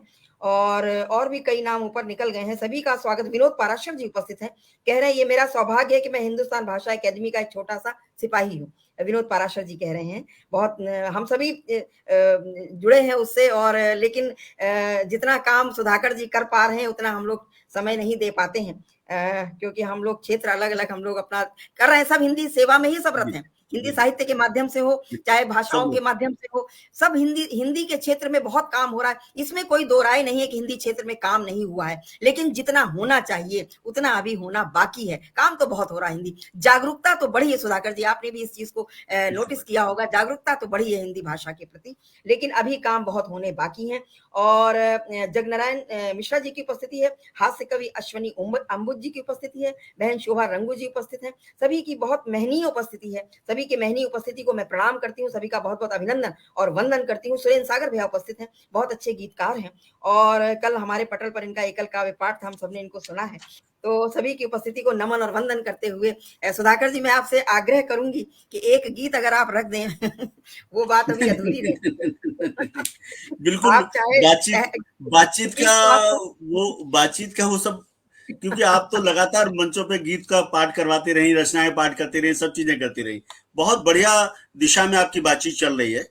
आपने बहुत सारे पीड़ा के बिंदुओं को छुआ है और सचमुच जी, मुझे आज इस बातचीत में बहुत बहुत बहुत आनंद आ रहा है। बहुत आनंद आ रहा है उन सब चीजों को जिनको आम सामान्यतः जिन मंचों पे मैं कहीं कर नहीं पाता हूँ, उन मंचों को जी। हम यहाँ उन बातों को हम यहाँ करने का मैं साहस जुटा पा रहा हूँ। कोई बातचीत इस तरह से हुई तो बात की शुरुआत ही कुछ बहुत इस तरह की हो गई। महत्वपूर्ण वार्ता है, हमने नहीं बहुत सोचा महत्व हम। हाँ बिल्कुल, आपने कहा कि हिंदी बहुत आगे बढ़ रही है, सचमुच इसमें कोई दो राय नहीं है। बहुत लेखन हो रहा है, साहित्य के क्षेत्र में बहुत कार्य हो रहा है, तकनीक के क्षेत्र में बहुत काम हो रहा है। अभी हमने क्योंकि युवाओं को जोड़ने की बात हो रही थी, अभी हमने दिल्ली विश्वविद्यालय सहित दिल्ली में कार्यरत कई विश्वविद्यालयों के बच्चों को, एक पीड़ा आपने भी महसूस की होगी, एक जिसको मैं आपके साथ साझा करूंगा। आप कोई बिल्कुल, आयोजन करेंगे, आप आयोजन करें और किसी गर्वित कोई परिचर्चा का आयोजन करें, कोई विषय बना दें भाषा को लेकर साहित्य, तो उस परिचर्चा के अंदर सामान्यतः लोग नहीं आएंगे। मेरा बिल्कुल, अनुभव यह है। बिल्कुल, बिल्कुल सही कह रहे हैं आप। आप आप एक मंच बनाइए, मैं पूरा एक मंच सजाता हूं और मैं आमंत्रित करता हूं कि इस राष्ट्र निर्माण में हिंदी की भूमिका या वैश्विक स्तर पर हिंदी हिंदी का भूमिका या कुछ कोई भी विषय ऐसा चयन कर लेता हूँ, कोई और विषय लेता हूँ। मैं कहूंगा ये परिचर्चा है जिसके अंदर मैं विद्वान वक्ताओं को बुलाकर परिचर्चा रखूंगा। आपका प्रश्नोत्तर सत्र, आप आइए। मैं आपको पीड़ा वाली बात बता रहा हूँ, उस पर लोग आएंगे नहीं। वहां पर बिल्कुल, उपस्थिति देने के लिए आपको बिल्कुल, कवि बिल्कुल। गोष्ठी करनी पड़ेगी आपको। वहां पर आप कविताएं सुनवाएंगे तो लोग आके उस मंच पे आके बैठ जाएंगे और वो सुनाने वाले लोग होंगे। और जब बिल्कुल, कविताओं की गोष्ठी चलेगी तो वो इसलिए ताली बजा रहे होंगे कि जब मैं सुनाने जाऊंगा तो मेरे लिए भी कोई ताली बजाएगा, आप भी बजाओ। मेरे लिए ताली बजाएगा। और सही कह रहे हैं, बिल्कुल ठीक है। वहां जितने लोग भी उपस्थित होते हैं वो सभी कवि होते हैं और एक दूसरे के लिए ताली बजा रहे होते हैं, उसमें श्रोता कोई नहीं होता। और मैंने इतना अद्भुत कार्यक्रमों में देखा है कि बहुत वरिष्ठ महेश्वर तिवारी जी से जैसे लोग बैठे हुए हैं, डॉक्टर सीता सागर जी से गीतकार बैठे हुए हैं, धनंजय सिंह जी जैसे लोग बैठे हैं, लेकिन उनको सुनने के बजाय लोग स्वयं को सुनाने के लिए ज्यादा प्राथमिकता देते हैं। तो हमें लगता है कि कहीं ना कहीं हमारे मन में वो सब चीजें आ गई कि हम सुनाना चाहते हैं, हम लिखना चाहते हैं, सुनना नहीं चाहते। मतलब इतने वरिष्ठ मंच पे इतने वरिष्ठ लोग बैठे हुए हैं, हम आज अवसर मिला कि आज हम इनके जी भर के इनके गीतों को सुने, लेकिन कहते नहीं और वो अपना अपना सुनाने के बाद बैग दबा के धीरे धीरे निकलते चले जाते हैं। अंत में सही उतने कह ही रहे लोग बचते हैं जिनको कविता पाठ करना होता है। तो आप कोई भी साहित्य का आयोजन करिए, अगर आप कविता पाठ नहीं करेंगे तो आपके यहाँ कार्यक्रमों में भीड़ नहीं आएगी, आपको श्रोता मिलेंगे ही नहीं। श्रोता कोई रहा ही नहीं, सबको बड़ा कवि और सबको साहित्यकार बना दिया गया। ये साहित्य के अंदर एक कहीं ना कहीं पतन की प्रक्रिया चल रही है। इससे हैं। बिल्कुल, जिस दिन जिस दिन परिचर्चा के नाम पर, भाषा में आपस में वार्ता के नाम पर लोग जुड़ने लग जाएंगे, उस दिन समझ लेना कि हिंदी का भविष्य अच्छा है। इस मंचों पे भी क्या, आप मंचों पे आप स्तरीय रचना पाठ कहाँ देख पा रहे हैं? आप चुटकुले सुनाइए, ताली बजेगी। वरिष्ठ जो गंभीर गीतकार हैं वो अलग होते जा रहे हैं और स्टैंड अप कॉमेडी हो रही है आजकल मंचों पर, तो आप स्टैंड अप सही कॉमेडी कह रहे करिए। तो कहा यह जाता है कि लोग जैसा सुनना चाहते हैं वैसे ही तो हम सुना रहे हैं, और हम कह रहे हैं कि आपने जैसे लोग की आदतें खराब कर दी चुटकुले सुना सुना के। जो आपने अगर अच्छे गीत सुनाए होते, जो लोग इसके लिए जो लोग इसके जिम्मेदार हैं, अगर उन्होंने अच्छे गीत सुनाए होते तो लोगों को ये गलत आदत चुटकुले सुनने की नहीं होती। तो कॉमेडी विद कपिल को देख लें और आप कवि सम्मेलनों के मंच पे कुछ लोगों को देख लीजिए, जिस तरह की नोक झोंक, जिस तरह की ये परंपराएं चल रही हैं, जिस तरह की चुटकुलेबाजी चल रही है, ये साहित्य जगत के लिए कोई अच्छी बात थोड़ा है। तो ये पीड़ा है। तो बिल्कुल हमें ये सुनने में लगता है कि बहुत हिंदी बढ़ रही है, लेकिन हिंदी बढ़ने में मैं आपको, क्योंकि आपने उस पीड़ा को छेड़ा, तो मैं आपके साथ, आप मुझे 2 मिनट का नहीं, बिल्कुल, समय बिल्कुल। दीजिए। बहुत ही सार्थक और बहुत ही बिल्कुल सारगर्भित वार्ता है। मुझे आज बहुत अच्छा लग रहा है, इस तरह की वार्ताएँ कम होती हैं। ये सही कह रहे हैं मैं आप, आपको गीत ये तो पढ़ा पढ़ने रहा हूँ, ही पढ़िए रहते हैं। सर, जी, पढ़िए मैडम। जी, जी। क्वालिटी सर्कल क्वालिटी में सर्कल स्टूडेंट्स के कर रहे स्टूडेंट्स हैं कर रहे स्किल हैं। डेवलपमेंट।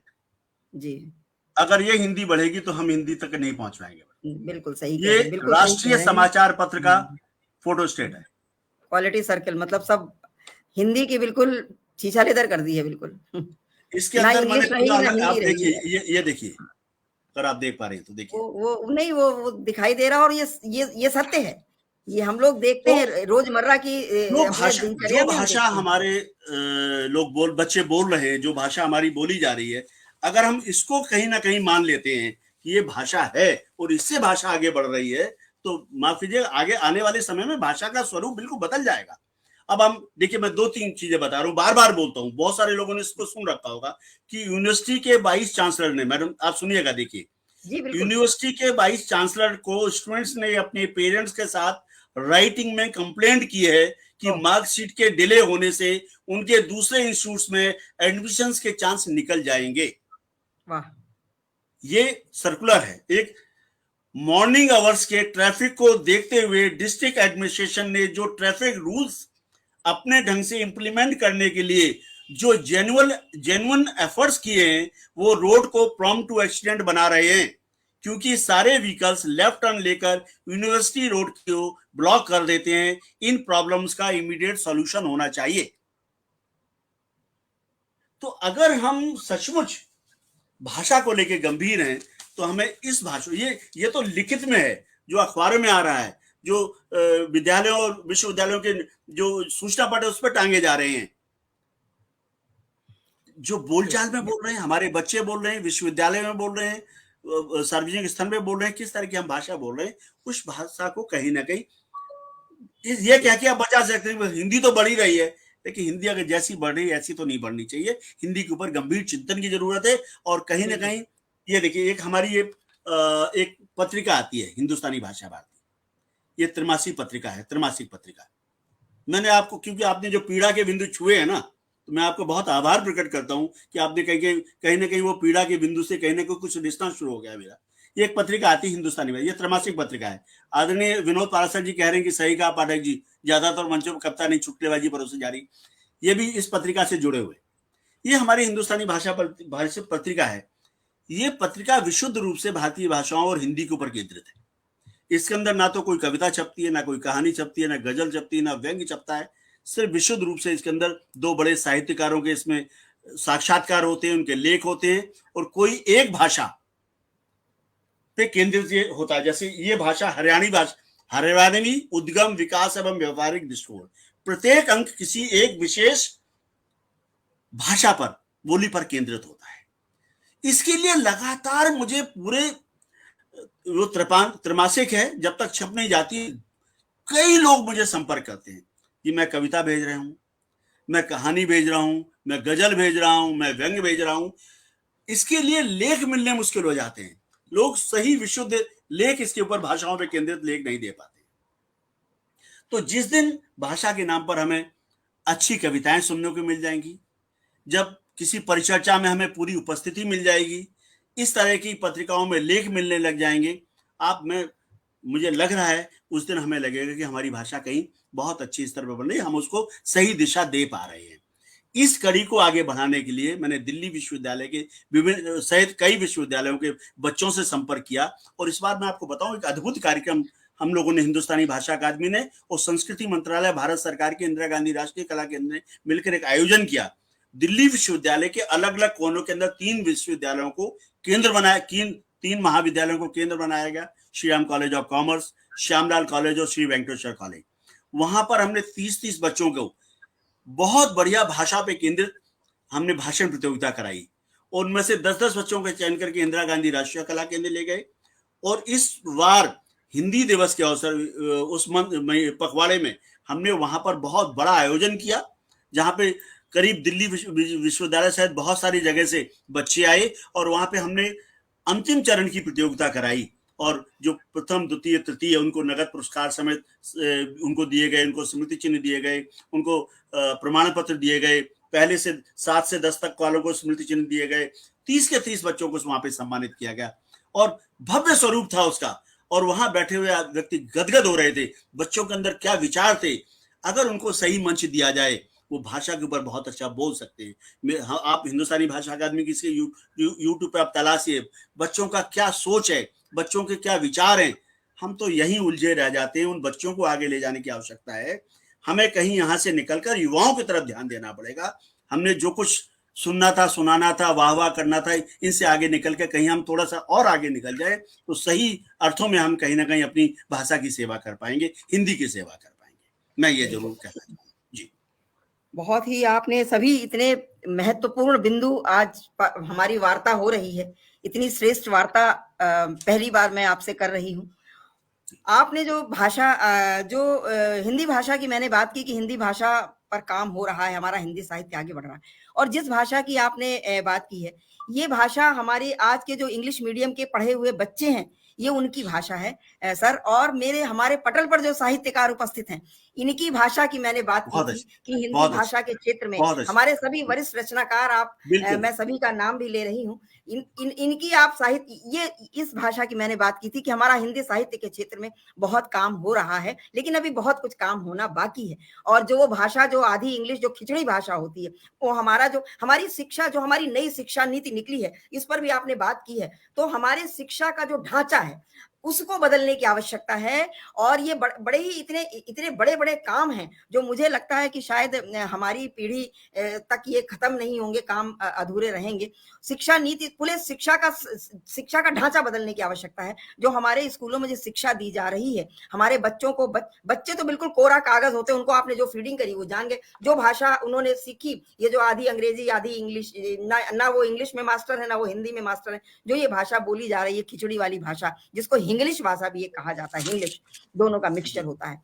तो ये इसमें हमको इन बच्चों को हम दोष दें इससे अधिक है। जैसा कहा है कि मतलब पत्तों को करने से नहीं काम होगा, उसकी जड़ पर हमें प्रहार करना होगा। तो हमें शिक्षा का ढांचे पर प्रहार करना होगा, शिक्षा नीति में। और हमारी शिक्षा नीति कितनी लचर है। आप तो भाषा के क्षेत्र में बहुत काम करते हैं, शिक्षा के क्षेत्र में बहुत काम करते हैं। हमारी शिक्षा नीति कितने वर्षों से लटकी पड़ी हुई थी, अब हमारी शिक्षा नीति आई है नई, वो भी अभी पूरी तरह लागू हुई नहीं है, और होगी या नहीं होगी ये तो ईश्वर जाने। जब इतने दिनों के बाद हमारी शिक्षा नीति आई है, कितने कितने वर्षों से, जबकि ये हर अपना एक जो टेन्योर होता है उसके बाद हमारी शिक्षा नीति बदल जानी चाहिए, वो हमारी नहीं बदली है।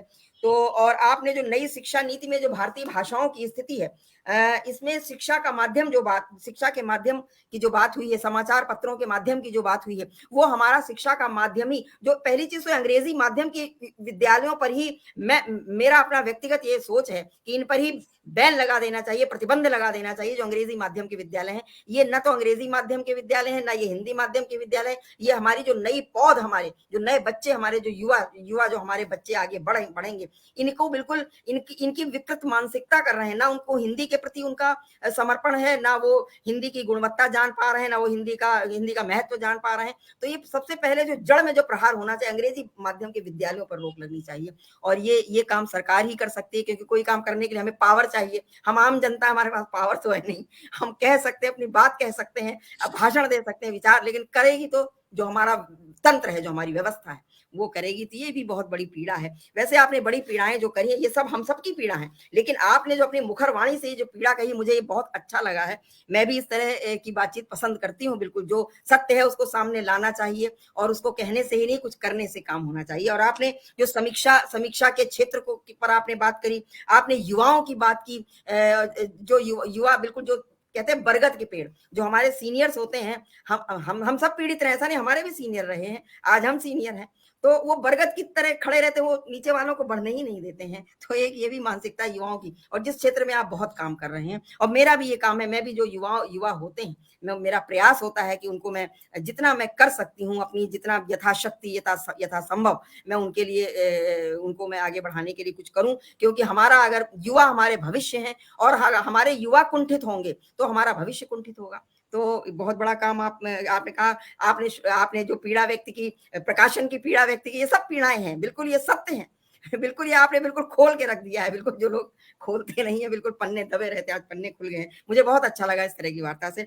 आपने उसकी बात की, प्रकाशन की बात की, आपने जो है श्रोताओं की बात की। निश्चित हमारा पाठक नहीं है, पाठक वर्ग नहीं, श्रोता नहीं, हम धड़ाधड़ लिखते जा रहे हैं, हम सोच नहीं रहे हम क्या लिख क्या रहे हैं, उस पर भी चिंतन है।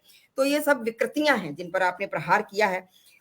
और राष्ट्र निर्माण में हिंदी की भूमिका, आपने ये काम केवल दिल्ली में ही नहीं किया है, आपने गुरुग्राम और गाजियाबाद में भी आपने ये काम किया है। आपने वार्षिक आयोजन किए जिसका आपने स्वयं अभी चर्चा की है। भारतीय भाषाओं के क्षेत्र में जो हमारे बच्चे आए हैं, जो हमारे 10वीं तक के बच्चे, उनको आपने पुरस्कृत किया है, शिक्षकों को पुरस्कृत किया है। प्रोत्साहन, पुरस्कृत क्या, एक पुरस्कार भी एक प्रोत्साहन होता है। उसको पुरस्कार मिलना ये नहीं कि हम लेकर के शील्ड अपने अपने कमरे में सजा दी, वो हमारे लिए बड़ा दायित्व बन जाता है। हमको पुरस्कार मिलता है तो हमारा हमको सोचना पड़ता है कि हम इसको प्रूव कर सके कि हम इसकी पात्रता रखते हैं, इस पुरस्कार की, इस सम्मान की।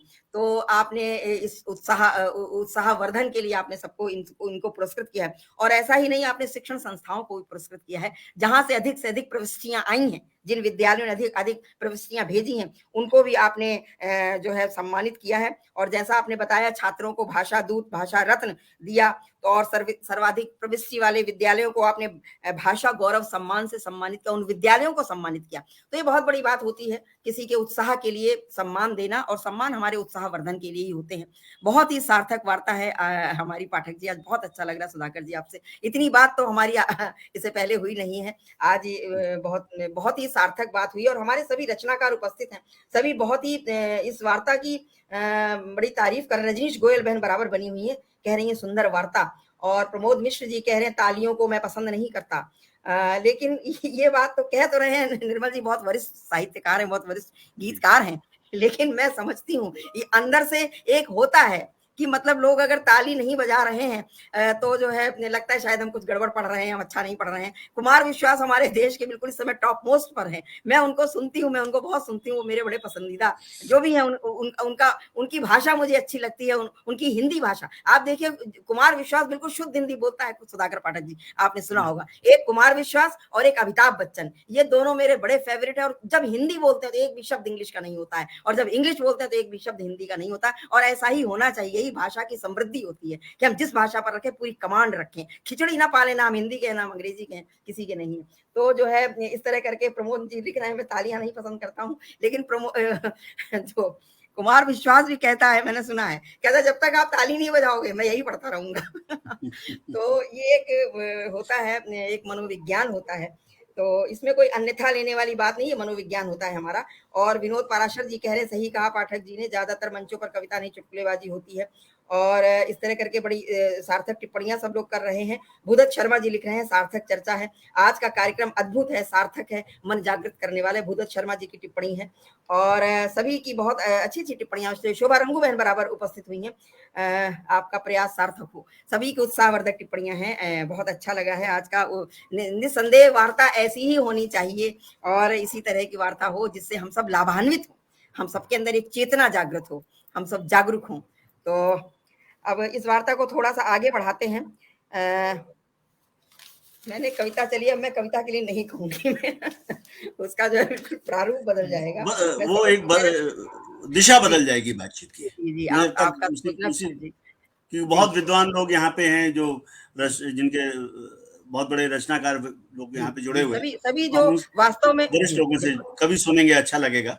और मैं एक आपके क्योंकि इस मंच पर मैं देख रहा हूँ बहुत वरिष्ठ लोग जुड़े हुए हैं, सबको प्रणाम करता हूँ। और मैं एक छोटा सा निवेदन भी जरूर करना चाहता हूँ। हिंदुस्तानी भाषा अकादमी एक बहुत छोटी सी संस्था है, मैंने बताया कि स्व-वित्त पोषित संस्था है। हमने दिल्ली के अंदर इसका एक भवन बनाया, एक कार्यालय है, वहां पर हमने छोटा सा एक जिसको कहते हैं सभागार बना रखा है, जहाँ 75-80 लोगों को बैठने की व्यवस्था है, अच्छा सुसज्जित सभागार है। उस सभागार को हम निःशुल्क उपलब्ध करवाते हैं साहित्यिक आयोजनों के लिए, पुस्तक लोकार्पण, परिचर्चा, काव्य गोष्ठी, इससे संबंधित इस तरह के कोई भी कार्यक्रम है उसको हम वहां निःशुल्क उपलब्ध करवाते हैं। तो जो भी साहित्यकार हिंदुस्तानी भाषा की भाषा अकादमी की ओर से कोई इस तरह का कोई आयोजन करना चाहते हैं, मैं उनको निमंत्रित करता हूं कि आए, हम पूरी तन मन धन से उनकी सेवा करेंगे, उनके आयोजनों को यहाँ सफल बनाएंगे। दिल्ली के बाहर के लोग भी, अगर उनको ये लगता है कि अभी दिल्ली में आके कोई आयोजन करना चाहते हैं, तो मैं उनको भी यहाँ आमंत्रित करता हूँ कि जब भी वो दिल्ली आए तो हिंदुस्तानी भाषा अकादमी के कार्यालय में जरूर आए। और अगर किसी की कोई पुस्तक का लोकार्पण होना है, कोई काव्य गोष्ठी आयोजित करनी, कोई संस्थाओं को मैं आमंत्रित करता हूँ। दिल्ली की संस्थाओं को सबको पता है, बहुत सारी संस्थाएं अभी आ रही हैं, मैं कुछ संस्थाओं के नाम भी लूंगा। आप जो लोग अगर गूगल सर्च करेंगे, हिंदुस्तानी भाषा अकादमी वेबसाइट पे जाएंगे या गूगल में करेंगे, तो बहुत सारे लोगों ने यहाँ कार्यक्रम लगभग शनिवार इतवार को कुछ ना कुछ कार्यक्रम यहाँ चलते रहते हैं। तो निःशुल्क, और ये सब कहीं ना कहीं मेरी पीड़ाओं से ये चीजें उपजी हैं। ये गिलहरी प्रयास किए जा रहे हैं पीड़ाओं से। मुझे लगता था कि एक व्यक्ति एक पुस्तक को छपवाता है, पहले 30,000 रुपए तो पब्लिशर को देता है वो, फिर एक छोटा सा उसको किसी पुस्तक लोकार्पण के अंदर 20, 30, 40, 50 आदमी तो इकट्ठे हो पाते हैं, उसके लिए एक भवन को बुक करवाता है, वहां 8,000 से 10,000 तक उसको वहां खर्च करने पड़ते हैं, फिर वो जितने की पुस्तक छपी उतने पैसे वो खर्च कर देता है। तो हमें लगा कम से कम एक जिम्मेदार संस्था होने के नाते हम लोग कम से कम निःशुल्क वो जो सभागार है वो उपलब्ध करा दें और उनको वो सभी सुख सुविधाएं दें जो जो आके निःशुल्क रूप से अपनी पुस्तकों का या साहित्यिक आयोजनों को वहां आयोजित कर सके। तो मैं विनम्र निवेदन करता हूं, जो भी साहित्य से जुड़ा हुआ व्यक्ति, कोई संस्था, कोई भी आयोजन यहाँ करना चाहेंगे तो मैं उसका स्वागत करूंगा। हमारे यथायोग जो भी हमसे सहयोग बन पड़ेगा हम उसको करेंगे, और क्योंकि संस्था बहुत छोटी है, जो भी हम सहयोग कर सकते हैं उसको जरूर करते हैं, और ये निःशुल्क रहता है। क्योंकि ये चीजें, क्योंकि बहुत बड़े बड़े भवन बने हुए हैं दिल्ली में, एक पैसा लेके वो भवन सरकार से अलॉट हुए हैं, बहुत बड़े भवन बने, दान के पैसे बने हैं। आज जाइए तो 30,000 का हॉल मिलता है, हमने भी लिए है, कोई कार्यक्रम करते हैं तो 30,000 के हॉल मिलते हैं, वहां जाके वहां जाओ तो व्यवसाय हो रहा होता है। ऐसे भवन भी देखे जहाँ पे जो फैशन प्रतियोगिताएं हो रही होती है उन हॉलों के अंदर, जो भाषाओं के नाम पे भवन जो अलॉट हुए और जिनके नाम इस तरह के रखे गए हैं, तो उन सबों को कहीं ना कहीं हर जगह पूरे कुएं में कहीं ना कहीं भांग मिलाई जा रही है, और आप और हम सब लोगों की जिम्मेदारी बनती है कि कहीं ना कहीं उसका शुद्धिकरण करते चले, तो कहीं ना कहीं उसमें सामंजस्य बैठा रहेगा। तो हम अपने स्तर पे जहां जहां जो जो लोग जिस स्तर पर सक्षम है उस स्तर, कम से कम बड़ा आयोजन नहीं, हम बहुत बड़ा 500 लोगों का ऑडिटोरियम नहीं बना सकते, लेकिन 75 लोगों का ऑडिटोरियम बना के तैयार कर दिया, जिसमें आप आइए, आपको पूरी सेवाएं मिलेंगी और पूरा आपका कार्यक्रम का आयोजन भी किया जाएगा। तो इस तरह के कार्यक्रम भी होने चाहिए और लोगों को अपने यथायोग उसमें सहयोग भी करना चाहिए। जी मैम, आप आगे बढ़ा सकते। बहुत बहुत ही अच्छा प्रयास आपका। और भूदत्त जी लिख रहे हैं, भूदत्त शर्मा जी लिख रहे हैं कि वो वहां जा चुके हैं, वो हॉल वो देख चुके हैं, उस भवन को देखा है उन्होंने। और विनोद पराशर जी लिख रहे हैं, भारतीय भाषाओं को लागू करने का काम इतना सीधा नहीं है जितना बाहर से देखने को लगता है, ये बड़े गंभीर चिंतन का विषय है। बिल्कुल निसंदेह विनोद पराशर जी लिख रहे हैं, ये बिल्कुल सही बात है, इतना आसान काम नहीं है, बड़ा कहते हैं कि एक हिलेरियन टास्क जिसको कहते हैं, बहुत बड़ा काम है। और हमारे सुधाकर पाठक जी जैसे बिल्कुल समर्पित और दृढ़ प्रतिज्ञ अगर ऐसे हमारे भारतीय भाषा विद और भारतीय भाषाओं के लिए काम करने वाले होंगे तो निश्चित रूप से ये जो काम कठिन है ये कठिन नहीं रह जाएगा, ये काम आसान होता है। और संगठन, कहते हैं संगठन में शक्ति होती है, अकेला चना तो भाड़ नहीं फोड़ता है। अगर हम सब साथ में मिल करके ये काम करेंगे, सुधाकर जी तो अकेले इतना साहस कर रहे हैं, इतना हिम्मत कर रहे हैं, बहुत काम कर रहे हैं। मैं तो जानती हूँ उनका जो भारतीय भाषा हिंदुस्तानी भाषा एकेडमी के माध्यम से वो काम कर रहे हैं, मैं उसको जानती हूँ। लेकिन इतना बड़ा काम है कि बड़े साहस का काम है, बड़े हिम्मत का काम है। और आपने जो कहा है कि अच्छा लगा आपको सुनकर प्रमोद जी कह रहे हैं, सभी की बहुत अच्छी अच्छी टिप्पणियां मिल रही हैं सुधाकर जी। और अब थोड़ी सी वार्ता को आगे बढ़ाते हैं, समय भी हमारा बराबर गति से बढ़ रहा है। जी। आपने संपादन के क्षेत्र में ही बड़ा काम किया है, आपने 15 पुस्तकों का संपादन किया है। इंदिरा गांधी राष्ट्रीय कला केंद्र द्वारा प्रकाशित देश के वरिष्ठ साहित्यकारों एवं विद्वानों के वक्तव्यों पर आधारित, मतलब एक और अलग से एक विशेष बात है, विज्ञानों के वक्तव्यों पर आधारित आपने पुस्तक जो है राष्ट्र निर्माण में हिंदी की भूमिका का सह संपादन, बहुत महत्वपूर्ण पुस्तक ये रही होगी, जिसमें हमारे सभी वरिष्ठ साहित्यकारों और श्रेष्ठ जो हमारे विद्वान हैं उनका वक्तव्य होगा, उसका संकलन है ये जो आपका होगा, इसका आपने सह संपादन किया है। तो और आप तो इसके विषय में कुछ थोड़ा सा हमें बताएं, इसके बाद बात आगे बढ़ाते हैं, फिर थोड़ा बिल्कुल बताता जी। और सभी रचनाकारों की सभी उपस्थिति को नमन करती हूँ जी। ये पुस्तक है राष्ट्र निर्माण में हिंदी की भूमिका जी, राष्ट्र निर्माण में हिंदी की भूमिका, और ये इंदिरा गांधी राष्ट्रीय कला केंद्र की तरफ से प्रकाशित की गई है जी। ये एक अद्भुत कार्यक्रम था मैडम, मैं सुन के सबको बहुत अच्छा लगेगा, ये अपने आप में बहुत अद्भुत जानना चाहते हैं। बिल्कुल जी। हिंदुस्तानी भाषा अकादमी और इंदिरा गांधी राष्ट्रीय कला केंद्र ने मिलकर एक पूरे दिन की एक गोष्ठी की जी। जिन सत्रों के अंदर ये पूरा दिन का एक आयोजन था, जिसके अंदर प्रथम सत्र, द्वितीय सत्र, तृतीय सत्र और 4 सत्र हुए, जिसके अंदर भाषा पे पूरा चिंतन हुआ।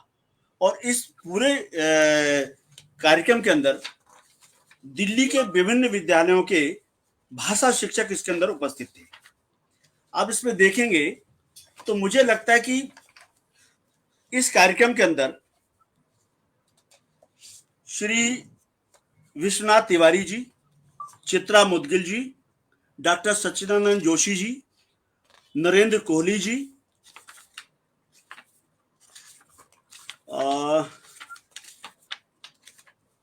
श्री राहुल देव जी, निधि कुलपति जी एनडीटीबी, अच्युतानंद मिश्र जी, सुधीश पचौरी जी, और बहुत वरिष्ठ लोग, आप समझिए जिस स्तर के, अतुल कोठारी जी, इन्होंने राष्ट्र और अशोक चक्रधर जी, वेद प्रकाश वैदिक जी,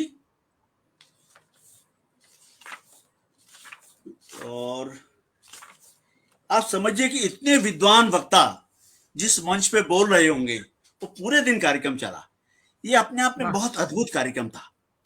और मुझे ये कहा गया, साहित्य जगत से, भाषा जगत के लोगों ने कहा कि आप लोगों ने मिलकर ये क्या कर दिया, इतने बड़े बड़े विद्वान एक जगह, सबकी तारीख कैसे मिली आपको? कोई बनारस में रहता है, कोई मुंबई में रहता है, कोई दिल्ली में रहता है, कोई कहीं और रहता है, अलग अलग जगह से इतने वरिष्ठ लोगों को एक तिथि पर इकट्ठा कर दिया। ये तो महाकुंभ हो गया। तो उन्होंने राष्ट्र निर्माण में हिंदी की भूमिका विषय के ऊपर बहुत सारगर्भित वक्तव्य दिए। तो हमने अपने अनुवादक हमने वहां पर नोट करने के लिए लोगों को बिठा रखा था। उन्होंने बकायदा उनके सारे वक्तव्यों को नोट किया। फिर हमने उनका वक्तव्य टाइप करवा के उनको सबको भेजे कि इसके अंदर कुछ कमियां तो नहीं रहेगी। देश के वरिष्ठ साहित्यकार थे, बोलते हुए क्या बोल गए, लिखते हुए क्या हमसे गलती हो गई, पुस्तक रूप में आएगा। तो उनसे सब बहुत बड़ा काम था, महत्वपूर्ण काम था, बड़े युद्ध स्तर पे कार्य हुआ। इतने सभी विद्वानों के वक्तव्यों को, जो कुछ उन्होंने बोला, उसको पुस्तक रूप में लेके आए और इस पुस्तक का लोकार्पण विश्व हिंदी सम्मेलन मॉरिशस में इंदिरा गांधी राष्ट्रीय कला केंद्र की तरफ से वहां हुआ। तो ये अद्भुत पुस्तक है। विश्व राष्ट्र कभी आप इंदिरा गांधी राष्ट्रीय कला केंद्र जाएंगे तो उनके बिल्कुल स्वागत कक्ष के सामने ये पुस्तक वहां पे लगी हुई है। वहां पुस्तक उनके, जहां से उसको देखा जा सकता है।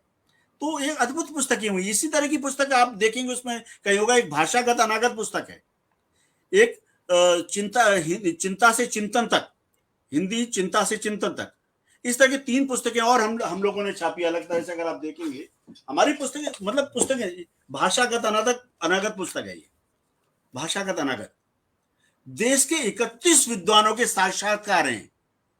हम कोई साक्षात्कार ऐसे नहीं लेते कि आप कहाँ पैदा हुए, आप कहाँ पले बड़े, आप बचपन में क्या करते थे, आपके पिताजी क्या करते थे, माताजी करते थे। कोई साक्षात्कार नहीं है इस तरह का। हमारे गिने चुने प्रश्न हैं।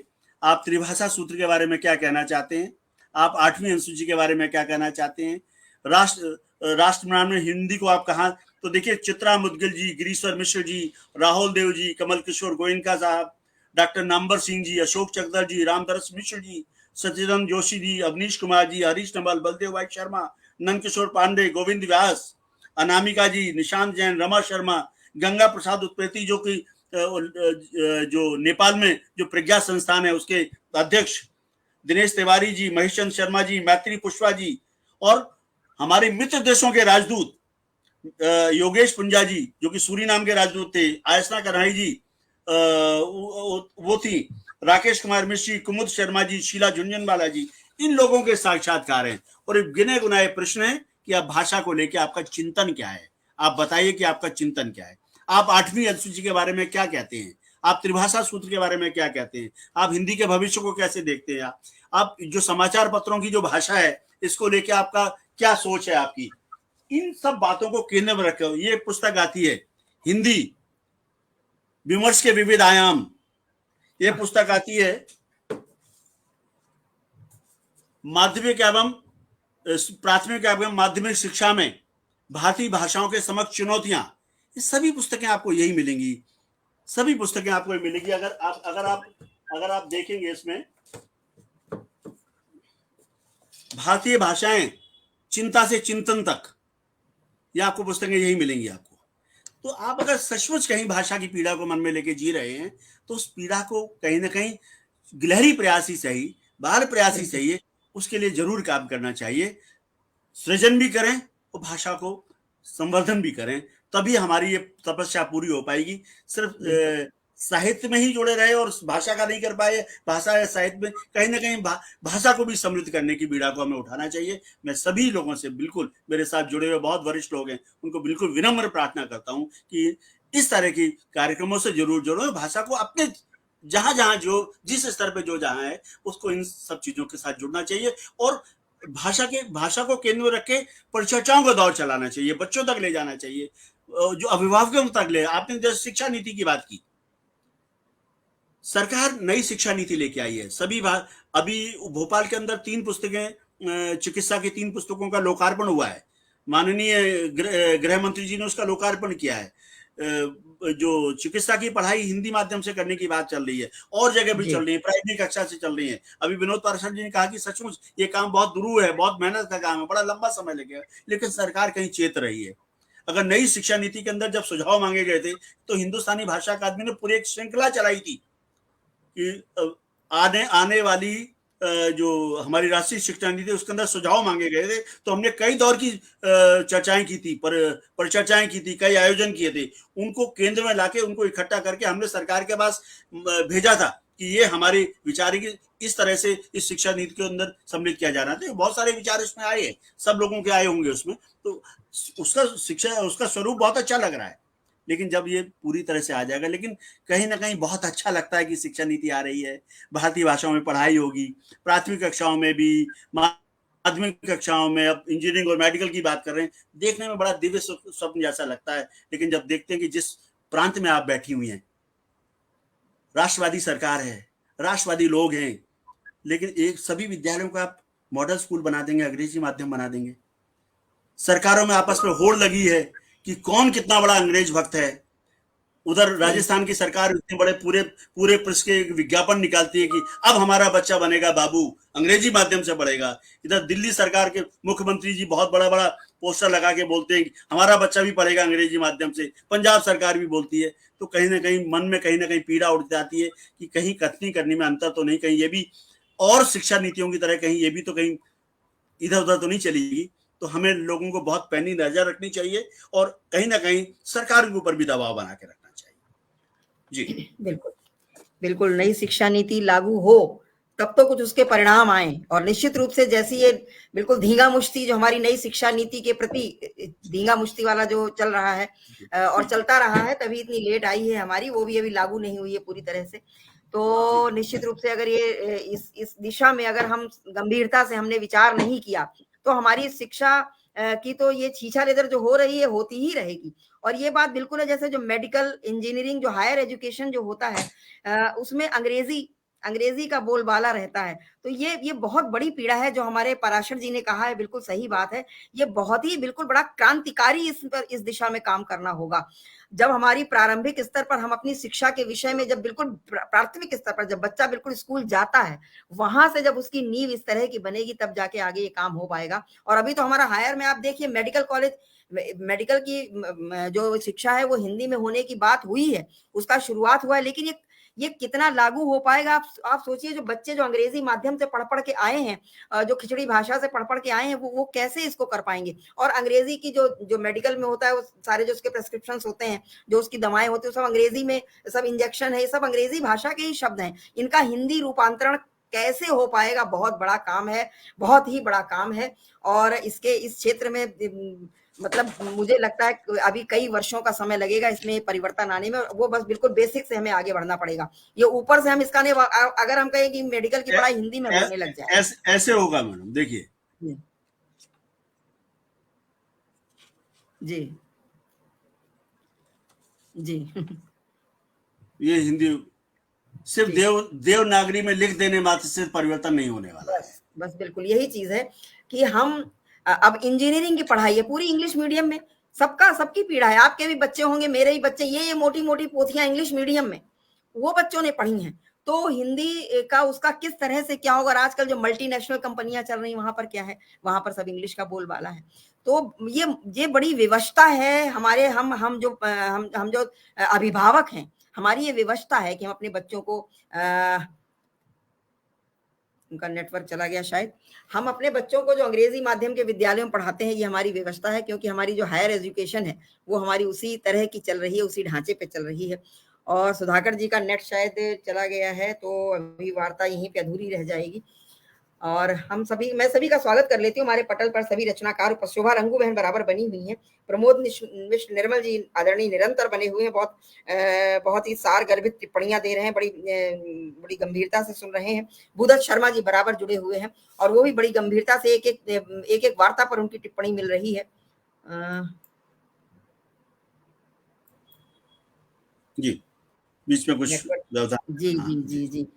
तो वही मतलब है कि जब शुरू से जो ढांचा जो हमारा परिवर्तित होगा, तभी ये सब हो पाएगा। और अगर आज हम कहें कि आज हम अनाउंस कर दें, ये हम घोषणा कर दें कि हमारी मेडिकल की पढ़ाई अब हिंदी में होगी, तो बच्चे कैसे उसको कवर कर पाएंगे? जो शुरू से अंग्रेजी, जो एंट्रेंस एग्जाम, जिनको मैं भी अंग्रेजी शब्द इस्तेमाल कर रही हूँ, क्योंकि बोलचाल में यही आते हैं, जो हमारे प्रवेश परीक्षाएं होती हैं, तो वो अंग्रेजी में होती हैं। मेरी बेटी ने CPMT किया है और उसने MD किया है इंग्लिश, ये मोटी मोटी पोथियां अंग्रेजी की, मेडिकल की, जो उसने शायद अपने सिलेबस में नहीं पढ़ी होंगी, और वो पढ़ रही है, पढ़ के वो सब डॉक्टरी कर रही है। बेटे इंजीनियर है, ये मोटी मोटी पोथियां रखी हुई हैं, पढ़ते हैं, बोलते हैं अंग्रेजी में, इंग्लिश एसेंट सब ये। तो ये ऊपर से जो अगर हम कहें, अगर आज अनाउंस कर दे कि मेडिकल की हिंदी में होगी बात, कैसे होगी भाई? इंजीनियरिंग कह दिया जाए अभी अंग्रेजी में, हिंदी में होगी, नहीं हो पाएगी। आप उसका बेसिक तो बदलो, पहले बेसिक से आप आइए। तो ये इसमें बहुत समय लग जाएगा। जो बच्चे इस समय अंग्रेजी में पढ़ रहे हैं, वो अंग्रेजी में ही पढ़ पाएंगे, अंग्रेजी में ही वो डिग्री ले पाएंगे। वो हिंदी में पढ़ के ना वो डिग्री कर पाएंगे, ना इधर मैं जी आपसे जी, निवेदन बताएं। करूंगा, ये मेरा व्यक्तिगत विचार है जी। कभी एक परिचर्चा ये जी जो आपकी नई बिल्कुल शिक्षा बिल्कुल नीति है, इसके ऊपर रखिएगा। बिल्कुल बिल्कुल बिल्कुल रखेंगे। और ये बहुत मैं खुद अच्छा भी विषय चाहती है। हूँ, विशुद्ध इस विशुद्ध तरह की जी, परिचर्चाओं को आयोजित कीजिएगा कि आने बिल्कुल वाली जो बिल्कुल नई शिक्षा नीति जो है चल रही, जो अभी लागू हुई है, उसको जी, लेके कुछ विद्वानों को आमंत्रित करके आप इस पे करिएगा। बहुत सारी चीजें निकल के बिल्कुल आएंगी इसमें से। बिल्कुल और बिल्कुल क्या सही क्या आप नई कह शिक्षा रहे हैं। नीति में हो रहा है, सरकार की क्या नीतियां हैं, किस तरह से उसको लागू किया जाएगा, बहुत बड़ा एक पूरे बहुत विद्वान लोग इसमें जुटे हुए हैं। किस स्तर पर करेंगे, कैसे कैसे हो पाएगा, कब होगा, कितना समय लगेगा, एक ही कक्षा के अंदर 2 भाषाओं को पढ़ाने वाले किस तरह बैठेंगे। ये शायद उन बच्चों के लिए किया जा रहा है जो हिंदी माध्यम से पढ़ के आ रहे हैं, जो गांव से कहीं से ऐसे बच्चे जो हिंदी माध्यम से पढ़ के आ रहे हैं, जब वो मेडिकल की पढ़ाई करने जाते थे, तो वो कॉलेज छोड़ के आ जाते थे, बच्चे आत्महत्या करते थे। तो शायद उनको ध्यान में रख के इसको किया जा रहा है, या सबके लिए किया जा रहा है। अभी बहुत सारी चीजें, अभी जी अंग्रेजी बहुत माध्यम के बहुत स्कूल बंद नहीं हो बहुत रहे, अंग्रेजी माध्यम के बिल्कुल स्कूल बंद नहीं हो रहे हैं, तो एक तरफ हिंदी माध्यम भी पढ़ाया जाएगा, और भी भारतीय भाषाएं पढ़ाई जाएंगी, अंग्रेजी भी पढ़ाई जाएगी। इसकी क्या एक पूरा रोड मैप क्या है एक ये? जी बिल्कुल इस बिल्कुल विषय एक बिल्कुल इसकी एक इस विषय में जी विद्वान वक्ताओं को बुला के इस पर चर्चा की जरूर जानी चाहिए, जी जी जिससे जी स्पष्टता बिल्कुल हो। कम से कम हम जो साहित्यिक विधाओं के साथ साथ अपनी जो भाषाएं हैं, उनकी विधा उसकी चर्चा, साहित्य शिक्षा नीति पे भी चर्चा करें, तो और अच्छा लगेगा। हम चर्चा को थोड़ा एक अच्छे रूप में लेके जा पाएंगे, मुझे लगेगा। इस तरह की चर्चाओं को भी आप जोड़िएगा अपनी बिल्कुल चर्चाओं में। जी बिल्कुल बिल्कुल सही है। और आप तो बहुत वरिष्ठ भाषाविद है, मैं तो कुछ भी नहीं हूँ। मैं जो भी आपसे साझा कर रही हूँ, अपना व्यक्तिगत अनुभव साझा कर रही हूँ। तो वही जी मेरा मतलब है कि ये ऊपर का जो हो रहा है, ये आप भी इस बात को शायद अनुभव कर रहे होंगे, आप तो बहुत विद्वान हैं। तो जो ये ऊपर से ढांचा चेंज हो रहा है, इससे कुछ परिवर्तन होने वाला नहीं है। आप अंग्रेजी माध्यम के विद्यालयों पर आप रोक लगाइए, सबसे शुरुआती काम ये होना चाहिए।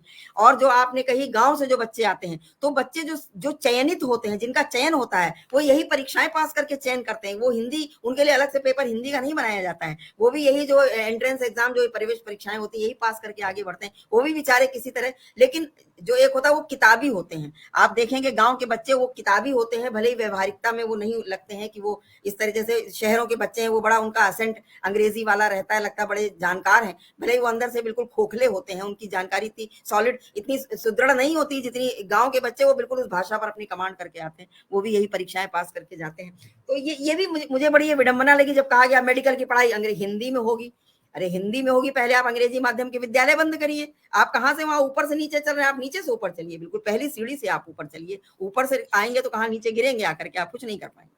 तो ये मेरा व्यक्तिगत अपना विचार है, यदि कुछ गलत हो तो मैं आपसे नहीं नहीं, कुछ क्षमा चर्चा प्रार्थी आमंत्रित, हूँ। मतलब इसके ऊपर ये जी, बहुत बिल्कुल, गंभीर बिल्कुल। चिंतन है, इस पे चर्चा बिल्कुल आमंत्रित गंभीर की विषय, जानी बहुत चाहिए गंभीर विषय है। और बहुत सारी चीजों में स्पष्टता मिलेगी इसमें बिल्कुल, कि बिल्कुल। जी, और सर अब थोड़ा-सा विषय अलग है आपका। आपके जो बहुत सारे साक्षात्कार भी आपने किए हैं, आपने बहुत सारी परिचर्चाओं में सहभागिता की है। तो दूरदर्शन से भी के भी कई चैनल से आपके ये प्रसारित हुए हैं और जो है आपने श्रेष्ठ जो है भारतीय भाषाओं के संबंधित आलेख, आप एक लेखक भी हैं, आपने भारतीय भाषाओं से संबंधित आपके आलेख भी बहुत प्रकाशित हैं और प्रकाशनाधीन भी हैं। आपने जैसा स्वयं बताया था, मैं और मेरे पिता, ये आपका यात्रा वृतांत है, जो अभी प्रकाशनाधीन है और एक ज़माना बदल गया, ये आपका संस्मरण है, जो प्रकाशनाधीन है। तो आप इन दोनों के विषय में कुछ हमें जानकारी दें कि ये यात्रा वृतांत कौन-सा यात्रा वृतांत है और क्या अनुभव है? और जो है और क्या अ, संस्मरण है ज़माना बदल मैं गया में? बिल्कुल, बिल्कुल, मुझे जी, बिल्कुल। बिल्कुल अच्छा लगेगा ये आज तो इतना आपके इतनी साथ-साथ वार्ता इतनी सार्थक आपके हो रही साथ है कि साझा लग रहा है करते कि हुए ये करते चले जाएँ। जी, बिल्कुल साझा करें आप। आपके साथ स्वागत है आपका। साझा करने में बहुत अच्छा लगेगा। जी, बिल्कुल। मैं उन सौभाग्यशाली पुत्रों में हूँ, जिसको अपने पिता का भरपूर प्यार, स्नेह और आशीर्वाद मिला है। मेरे पिता की अवस्था 108 वर्ष है और इस समय मुझे उनके साथ पूरा जीवन उनके साथ रहने का सौभाग्य मुझे मिला है, उनकी सेवा बहुत करने का सौभाग्य सौभाग्यशाली हैं मिला है। आप, बहुत हाँ, सौभाग्यशाली हैं आप। और बिल्कुल मुझे उनकी सेवा करने का लगातार अवसर मिलता है, उनके साथ रहता हूँ और इस वजह से वो स्वस्थ हैं, सारे कार्य स्वयं करते हैं, किसी के ऊपर आधारित नहीं, और 108 से अभी 108 वर्ष पूरे कर लेंगे वो और अपने सारे काम चलते हैं, फिरते हैं, सब चीज़ें करते हैं। तो बहुत ईश्वर उन्हें लंबा मुझे चिरायु करे। मेरा अनुभव उनके साथ रहा जी, और अपने मतलब भाई-बहनों में सबसे छोटा होने के कारण उनका स्नेह बहुत मुझे मिला और पूरा जीवन उनके साथ रहने का अवसर मिला। तो उनके साथ मैंने बहुत सारी यात्राएँ की, तीर्थ यात्राएँ बहुत की मैंने उनके साथ। मैंने वो केदारनाथ, बद्रीनाथ, यहाँ के चित्रकूट में कहीं प्रवास किया तो मैं और मेरे पिता 2 ही लोग जाते थे। एक एक सप्ताह हम वहीं रुकते थे किसी आश्रम में, तो वहाँ के अनुभव रहे। पुष्कर जी चले गए, वहाँ के कुछ अनुभव रहे, कहीं और जगह गए, तो ज़्यादातर हमने उनके साथ तीर्थ यात्राएँ की। तो उन सभी अनुभवों को मैं और मेरे पिता, एक यात्रा वृत्तांत मेरा है और वो मेरे दिल बहुत मन के करीब भी है। तो वो मेरे पिता के और मेरे संबंधों के ऊपर आधारित है, जो उनके साथ मैंने जो चीज़ें जिस तरह का अनुभव किया, उनको आध्यात्म का बहुत उनको जुड़े हुए, आध्यात्म से जुड़े हुए हैं, बहुत सारी चीज़ों से वो जुड़े हुए हैं, तो जो कुछ उनसे सीख पाया, वो उसके ऊपर है। और एक है ज़माना बदल गया है। वो जी, ये अद्भुत कृति है, वो ज़माना बदल गया है कि जिस जी, ज़माने में हम थे और आज की पीढ़ी के साथ अलग-अलग है। पहले मतलब इस तरह की स्थिति थी कि हम सरकारी विद्यालयों में पढ़ते थे और कोई शरारती बच्चा होता था और आज बच्चे एक पड़ोस में पूरे एक जो हमारा एक पड़ोस होता था पूरा, एक जिसको हम मोहल्ला कहते हैं, वह मोहल्ला के अंदर कोई एक व्यक्ति भी कहीं किसी बच्चे को मार देने का पूरी छूट थी। किसी का बच्चा कहीं शरारती करते मिले तो कोई भी आके उसको जी, एक थप्पड़ लगा बिल्कुल, के जा बिल्कुल। सकता है, लगा के जा सकता, सबको अधिकार था। तो इस तरह की कुछ चीज़ों की अब और तब में क्या है कि मान लीजिए कोई ऐसा स्कूल के समय में कोई सिगरेट पीने लगा कोई बच्चा, तो एक इस तरह का कोई वृतांत है जो आपके साथ साझा करूंगा, आपको अच्छा लगेगा कि विद्यालय के अंदर छोटी कक्षा 8वीं 9वीं कक्षा के अंदर कभी सिगरेट पीने का किसी का मन किया तो एक सिगरेट कैसे खरीदी गई, कैसे एक माचिस की तीली लाई गई, कैसे उसका रैपर लाया गया, उसको पूरा ऑपरेशन हुआ, 3 दिन तक इस व्यवस्था में चार मित्र लगे रहे कि उस सिगरेट को कैसे पिया जाए।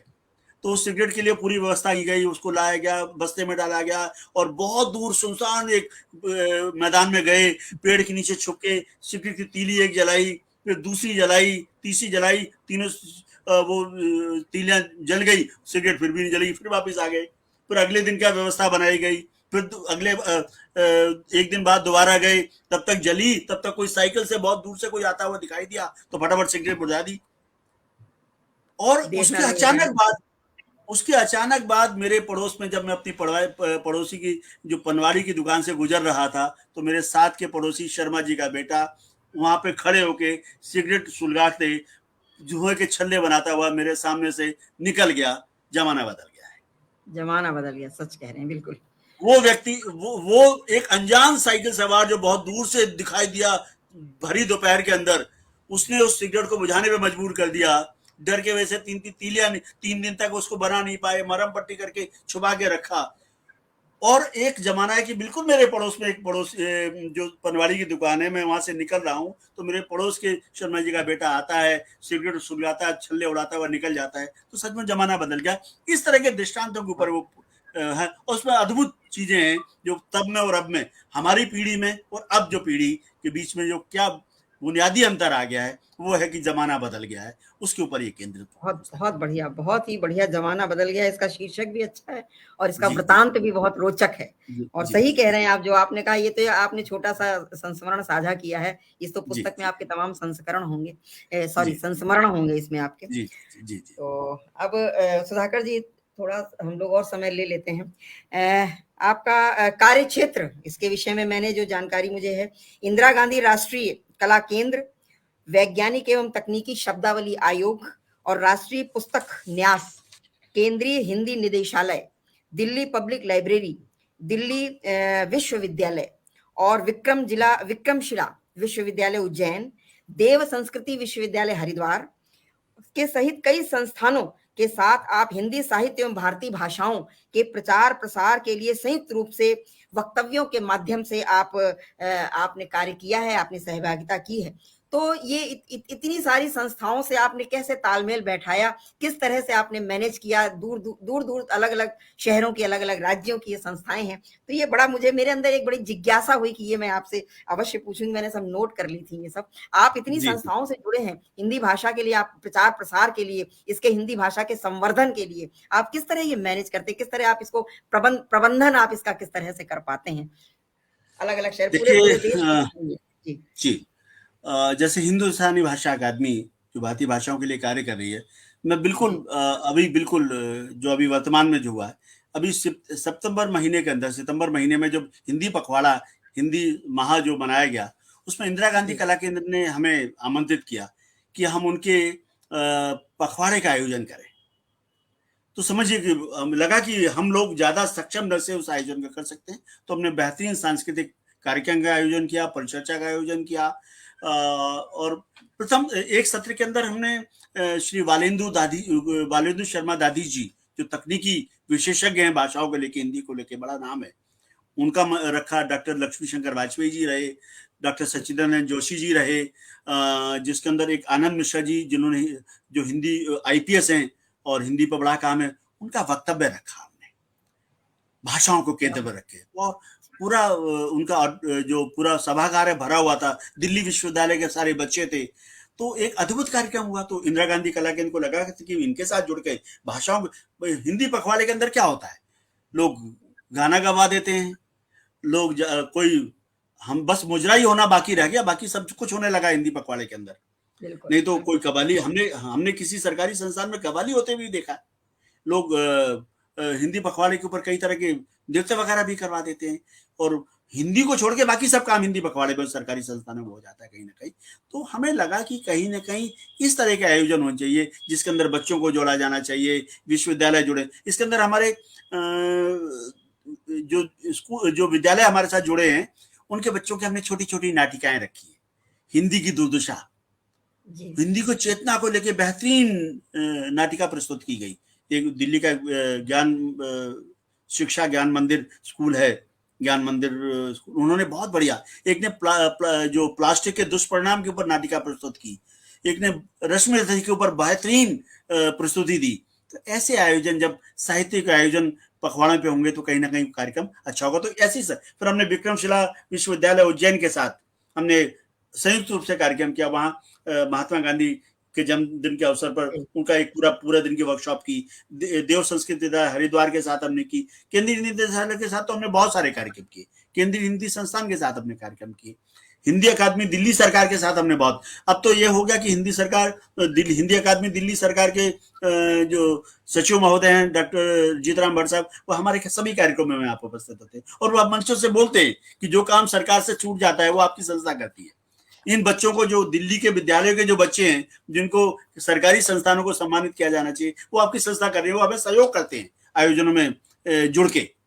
तो ऐसी सभी संस्थाएं, जब आप गंभीरता से काम करते हैं, और मैं आपको बता दूं, आपने अभी मेरे शुरुआती दौर में परिचय में बताया था कि हिंदी अकादमी दिल्ली सरकार ने मुझे 18-19 का विशेष योगदान सम्मान दिया था। उसके अंदर आदरणीय विश्वनाथ त्रिपाठी जी को सलाहकार सम्मान दिया गया था, शीला झुनझुनवाला जी को उसके अंदर सम्मानित किया गया था, मुझे सम्मानित किया गया था, 1 लाख रुपए की नगद पुरस्कार राशि थी। तो हमने मंच से ही वही घोषणा कर दी थी कि इस राशि के ऊपर मेरा कोई अधिकार नहीं है। भारतीय भाषाओं के प्रचार प्रसार और संवर्धन के लिए मैं कार्य कर रहा हूँ, उसको कार्यों को रेखांकित करते हुए ये राशि दी जा रही है, ये सम्मान दिया जा रहा है। इस सम्मान को मैं भाषाओं के संवर्धन के लिए, इसके संरक्षण के लिए कर दूंगा। और वहीं मंच पर शिक्षा मंत्री की उपस्थिति में मैंने घोषणा कर दी थी कि इस पूरी राशि को मैं हिंदी के कार्य में ट्रस्ट को दान कर रहा हूँ। मेरे और उसी समय सुप्रिया प्रसाद थे आज तक के, उनको भी सम्मानित किया था, उनको भी 1 लाख रुपए, उन्होंने भी इस तरह की कुछ घोषणा कर दी थी कुछ जाके। तो हमें लगा कि हमारे हिंदी के कार्यों को अगर कोई रेखांकित, और मैं सच बताऊं, मैं बहुत आपको ये राज की बात बता रहा हूं, बहुत सारे लोग संस्थाओं के अंदर सम्मान लेने के लिए अपने जो जीवन व्रत को भेजते हैं, संतुतियां भेजते हैं, ये करते हैं। मैं बिल्कुल पूरी जिम्मेदारी के साथ आपके साथ ऑनलाइन वार्ता में कह रहा हूं कि मैंने हिंदी अकादमी सहित कहीं भी अपने जीवन व्रत को नहीं भेजा कि मुझे सम्मानित किया जाए। मेरे कार्यों को कहीं ने हिंदी अकादमी ने कहीं चिन्हित किया, उनको देखा, उनको लगा कि मैं हिंदी पे काम कर रहा हूं, ईमानदारी से हम लोग काम कर रहे हैं। तो जिस दिन इस पुरस्कार की घोषणा हुई, हिंदी अकादमी की विशेष योगदान सम्मान की 1 लाख रुपए की घोषणा की गई, तो मैं कहीं मेट्रो में सफर कर रहा था, तो मेरे पास किसी मित्र का फोन आया कि अखबार में आपका नाम आया कि आपको हिंदी अकादमी का विशेष योगदान सम्मान मिल रहा है। मेरा सवाल ही नहीं उठता, मैंने तो कहीं प्रविष्टियां भेजी नहीं, क्योंकि मैं तो उनका सदस्य भी रहा हूं। बिना प्रविष्टियों को किसी को सम्मान नहीं मिलता। यहाँ तो लोग 10-10 लोगों की संतुतियां भेजते हैं, वरिष्ठ साहित्यकारों के लगा के भेजते हैं। मैंने तो किसी को कहा नहीं, मैंने इसके लिए कहीं अपने जीवन व्रत भेजा नहीं, कोई आवेदन नहीं किया मैंने। तो मैंने क्या गलती होगी। इसके बाद 2-3 और आए, किसी वरिष्ठ लोगों के आए कि नहीं जी आपका नाम ही लग रहा है। तो मैंने हिंदी अकादमी फोन किया सचिव महोदय, उन्होंने बताया साहब आपका ही नाम है। तो मैंने कहा मैंने तो कोई इसके लिए कोई आवेदन कभी किया ही नहीं कि मैं इस दौड़ में हूं कि मुझे सम्मानित किया जाए। तो कहते नहीं कि वो हमारे जो कमेटी थी उसने निर्णय लिया कि इस विशेष योगदान सम्मान को इस बार आपको दिया जाए। तो ये अपने आप में अद्भुत है। आप आम काम करेंगे तो हमें कहीं व्यक्तित्व कृतित्व को कहीं छापने की जरूरत नहीं है। हम अगर ईमानदारी से अपने कार्य को करते रहे और इसी तरह से ईमानदारी से काम कर रहे हैं, हम किसी खास उद्देश्य से, किसी सम्मान के उद्देश्य से कार्य थोड़ा किया जाता है, अपनी संतुष्टि के लिए काम किया जाता है। आप स्वयं के सुख के लिए लिख रहे हैं, स्वयं के सुख के लिए कुछ कार्य कर रहे हैं। भाषाओं को, आइए आपकी जिम्मेदारी बनती है कि भाषाओं को संरक्षित किया जाना चाहिए, हम काम कर रहे हैं। हमें लगता है कि बहुत सा लोग कहते हैं इतने पैसा कहाँ से लाते हैं आप, आपने एक कार्यालय बना दिया, उसका इतना खर्चा होता है, कार्यालय चुना का जगह है, कमर्शियल है, ऑडिटोरियम है, आप निःशुल्क उपलब्ध कराते हैं, कार्यक्रम कराते हैं, बिजली पानी ये सब चीजें, कहाँ से आता है पैसा। मैं कहा साहब आप साल में कितने बार विदेश जाते हैं? 2 बार 3 बार। मैंने कहा मैं 1 बार भी नहीं जाता हूँ, मैं 1 बार भी नहीं जाता हूँ। जब मुझे सरकार भेजती तभी जाता हूँ। मुझे मॉरिशस के अंदर विश्व हिंदी सम्मेलन में भेजा, मैं चला गया। अगर फिजी में मुझे भेजा जाएगा जो फरवरी में होने वाला, तो मैं चला जाऊंगा। अपना पैसा खर्च करके मैं नहीं जाऊंगा। तो वो जो पैसा बचता है जो मैं घूमने के काम है, उस काम को मैं यहाँ लगाता हूँ। मुझे अच्छा लगता है यहाँ पे इस काम को करने में। तो जो मदों पे जो पैसा खर्च होने वाला है, उस खर्च को बचाकर हम भाषा के ऊपर अगर कुछ पैसा लगाते हैं तो उससे संतुष्टि भी मिल रही है। मुझे लग रहा है शायद मुझे वहां घूमने में ज्यादा, पर्यटन में इतना मुझे आनंद नहीं आएगा जितना इस कार्य को करने में आनंद आ रहा है। तो मुझे लगता है कि हम सब लोग चाहें तो इसके लिए समय निकाल सकते हैं और अपने संसाधनों को भी जोड़ सकते हैं। जी बिल्कुल। एक और पीड़ा आपने चलते चलते बता दी जो पुरस्कारों की है। ये कोई भी साहित्य संस्थान होता है, ये हमारे उत्तर प्रदेश हिंदी संस्थान में मेरा जो अनुभव है वो जैसा आपने बताया बिल्कुल यही होता है। संस्तुतियां चाहिए और इतना लंबा चौड़ा आप अपना जीवन व्रत भेजें और उस पर भी जरूरी नहीं आपको सम्मान मिल जाएगा। संस्तुतियां हो, लोग उसको रिकमेंड करें, और रिकमेंड करने वालों का क्या स्टेटस है कुछ नहीं पता है। कौन जो वहां से पहले पाके आया है उसकी रिकमेंडेशन चलती है और ऐसे लोगों को सम्मान मिल जाता है जो उसके पात्रता नहीं रखते हैं। तो ये भी एक भ्रष्टाचार है, सम्मान में ही भ्रष्टाचार। चलते चलते भी आपने एक बहुत बड़ी पीड़ा उसको छू दिया है। और ये भी है, और कहते हैं काम बोलता है। आपने कहीं अपना कुछ नहीं भेजा, लेकिन काम बोलता है। कहते हैं भाषणबाजी नहीं चलती, आचरण। हमें अपने आचरण में वो चीजें लानी चाहिए। हमारा काम हमारी पहचान होना चाहिए। हमारा ये जो ये चल रहा है आजकल, ऊपर ऊपर मतलब ऊपर ऊपर चल रहे हैं लोग, नीचे तह में क्या है कुछ पता नहीं है। तो ये भी एक बहुत बड़ी पीड़ा है। और आपका तो व्यक्तित्व इतना बिल्कुल पारदर्शी और इतना बिल्कुल जिसको कहना चाहिए एक जो पारस पारस की तरह जो वो है, उस तरह से मुझे आज लगा आपसे बात करके। अभी तक तो इतनी वार्ता मेरी आपसे हुई नहीं थी, बस ऐसे ही बातचीत हुई थी हमारी जब दिल्ली में हम लोग मिले थे। तो आज तो बहुत ही अच्छा लगा, इतना ज्यादा मतलब अच्छी बातें हुई हैं जो कि सब बिल्कुल अनुकरणीय है, एक बात अनुकरणीय है। और हमारे पटल पर सभी की बहुत ही अच्छी, मैं कुछ टिप्पणियां पढ़ना चाहूंगी इसमें। विनोद पाराशर जी की टिप्पणी आ रही, भाषा जैसे गंभीर विषय के अलावा रोचक प्रसंगों का भी खजाना है पाठक जी के पास। ये नई जानकारी आपके साक्षात्कार के माध्यम से मिली। देखिए निश्चित रूप से हमारा साक्षात्कार कितना सार्थक रहा, और हमारे सभी श्रेष्ठ रचनाकार हैं जो बड़े बिल्कुल जो सही मायने में हमारे साहित्यकार हैं, वो बराबर जुड़े हुए हैं, शुरू से जुड़े हैं। अभी तक बराबर भूदत्त शर्मा जी की उपस्थिति शुरू से है, और जी बराबर वो जी हर पर टिप्पणी उनकी मिल रही है। आपके पिताश्री को सादर नमन वंदन कर रहे हैं वो, और उनके स्वस्थ जीवन की ढेर सारी दुआएं दे रहे हैं वो। और कह रहे हैं, सही कह रहे हैं आदरणीय सुधाकर जी। और हमारे जो है प्रमोद मिश्र निर्मल जी की बहुत ही सार्थक टिप्पणियां हैं, अच्छा लगा आपको सुनकर, लिख रहे हैं मैं। और शोभा रंगू बहन, सही और उत्तम जानकारी आदरणीय कह, सभी की बहुत अच्छी अच्छी टिप्पणियां, मैं पढ़ूंगी तो बहुत समय लग जाएगा। और हमारा जी समय वैसे भी इतनी वार्ता हो रही है, लग रहा है कि ये जी अभी जी वार्ता बहुत होनी बाकी है, लेकिन समय की अपनी बाध्यता है, समय भी अपना जो है आगे बढ़ रहा है। तो बस चलते चलते सुधाकर जी, मैं आपसे एक आग्रह करूंगी कि आप इतना बिल्कुल बिल्कुल इतनी समाज की विकृतियां, इतनी समाज की विसंगतियां हर क्षेत्र की, विशेष रूप से भाषा के क्षेत्र की, साहित्य के क्षेत्र की, आपने उनको बिल्कुल अंकित किया है, उल्लेख किया है, उनको बिल्कुल खुलकर उल्लेख किया है, बिना किसी लाग लपेट के आपने वो बातें कही हैं, जो कि बहुत बड़ी बात है। तो मैं चाहती हूँ आप हमारे जो इतने वरिष्ठ रचनाकार साहित्यकार जो हिंदी साहित्य से जुड़े हुए हैं, और हिंदी साहित्य के माध्यम से हिंदी भाषा से भी जुड़े हुए हैं, तो उनके विषय में आप कुछ क्या संदेश देना चाहेंगे, क्या कहना चाहेंगे? आज गीतों का तो सिलसिला चला नहीं, तो आप क्या संदेश देंगे? बस इसी के साथ जी जी जी अपनी वार्ता को हम नहीं, विराम देंगे। देखिए वरिष्ठ लोगों को, बहुत विद्वान लोगों को संदेश देने का अधिकार होता है, और मेरे जैसे व्यक्ति को जो बिल्कुल आप जमीनी स्तर भाष पे एक सेवक के तौर आप पे काम भाष कर रहा है, भाषा भाती की सेवा कर रहा है। हम तो वो हल चलाने वाले लोग हैं जो खेती को जोड़ते हैं, जिससे जहाँ पे कहीं साहित्य रूपी फसल लहलहाए, तो हम उस स्तर के व्यक्ति हैं। तो मैं संदेश नहीं, निवेदन जरूर करना चाहूंगा। मेरे जी, अपने बिल्कुल। सभी वरिष्ठ आप साहित्यकार भाषाविद जो हैं हैं। उनको विनम्र, जी, हाँ हम विनम्र हम निवेदन जरूर जी, करना चाहूंगा कि आप साहित्य सृजन के साथ साथ भाषा के चिंतन को भी अपने जीवन में जोड़ें। और आपको जहां कहीं भी लगे कि किस स्तर पे भाषा को आगे बढ़ाने के लिए आपका योगदान हो सकता है, आप स्वयं उसको आंकलन करें और उसको वहां उस स्तर पर जरूर जुड़ें। मुझे लगता है तभी हमारा लिखना भी सार्थक होगा, पढ़ना भी सार्थक होगा, जब हम अपनी भाषाओं को संरक्षित करने का, उनको संवर्धित करने का कार्य कर पाएंगे। तो मुझे लगता है कि जो जहां जिस स्तर पर है, उस उसको अभी से पूरी तौर से भाषाओं के संवर्धन के लिए जुट जाना चाहिए। बहुत सारी चीजें हैं, हम भाषाओं के शुद्धिकरण की बात करते हैं, बार बार मैं अभी भी चर्चा कर रहा था। देखिए हमारे हमारे जीवन में आसपास देखिए इस तरह का व्यवस्था है कि पहले हमारे मुंह से शब्दों को छीन लिया गया। जैसे हम बार बार अपनी भाषा में अंग्रेजी शब्द हमारे पास आ जाते हैं। ये जी, जो बिल्कुल जो बोल हमारी हाँ। मेज है ये टेबल हो गई है, ये कुर्सी मेरी चेयर हो गई है, ये फैन हो गया है, जाने-अनजाने ये अलमीरा हो गई है, जाने-अनजाने आ जाते हैं, पेरेंट्स हम हो उसको गए हैं, नो जी, अभिभावक पेरेंट्स हो गए हैं, जी, विद्यालय स्कूल हो गया है, कैंपस जी, हो गया है, यूनिवर्सिटी हो गई है। ये आम बोलचाल के शब्द, ये मुश्किल आम शब्द बोल नहीं है, ये बिल्कुल कठिन शब्द नहीं है, जिनको बहुत आसानी से बोला जा सकता है।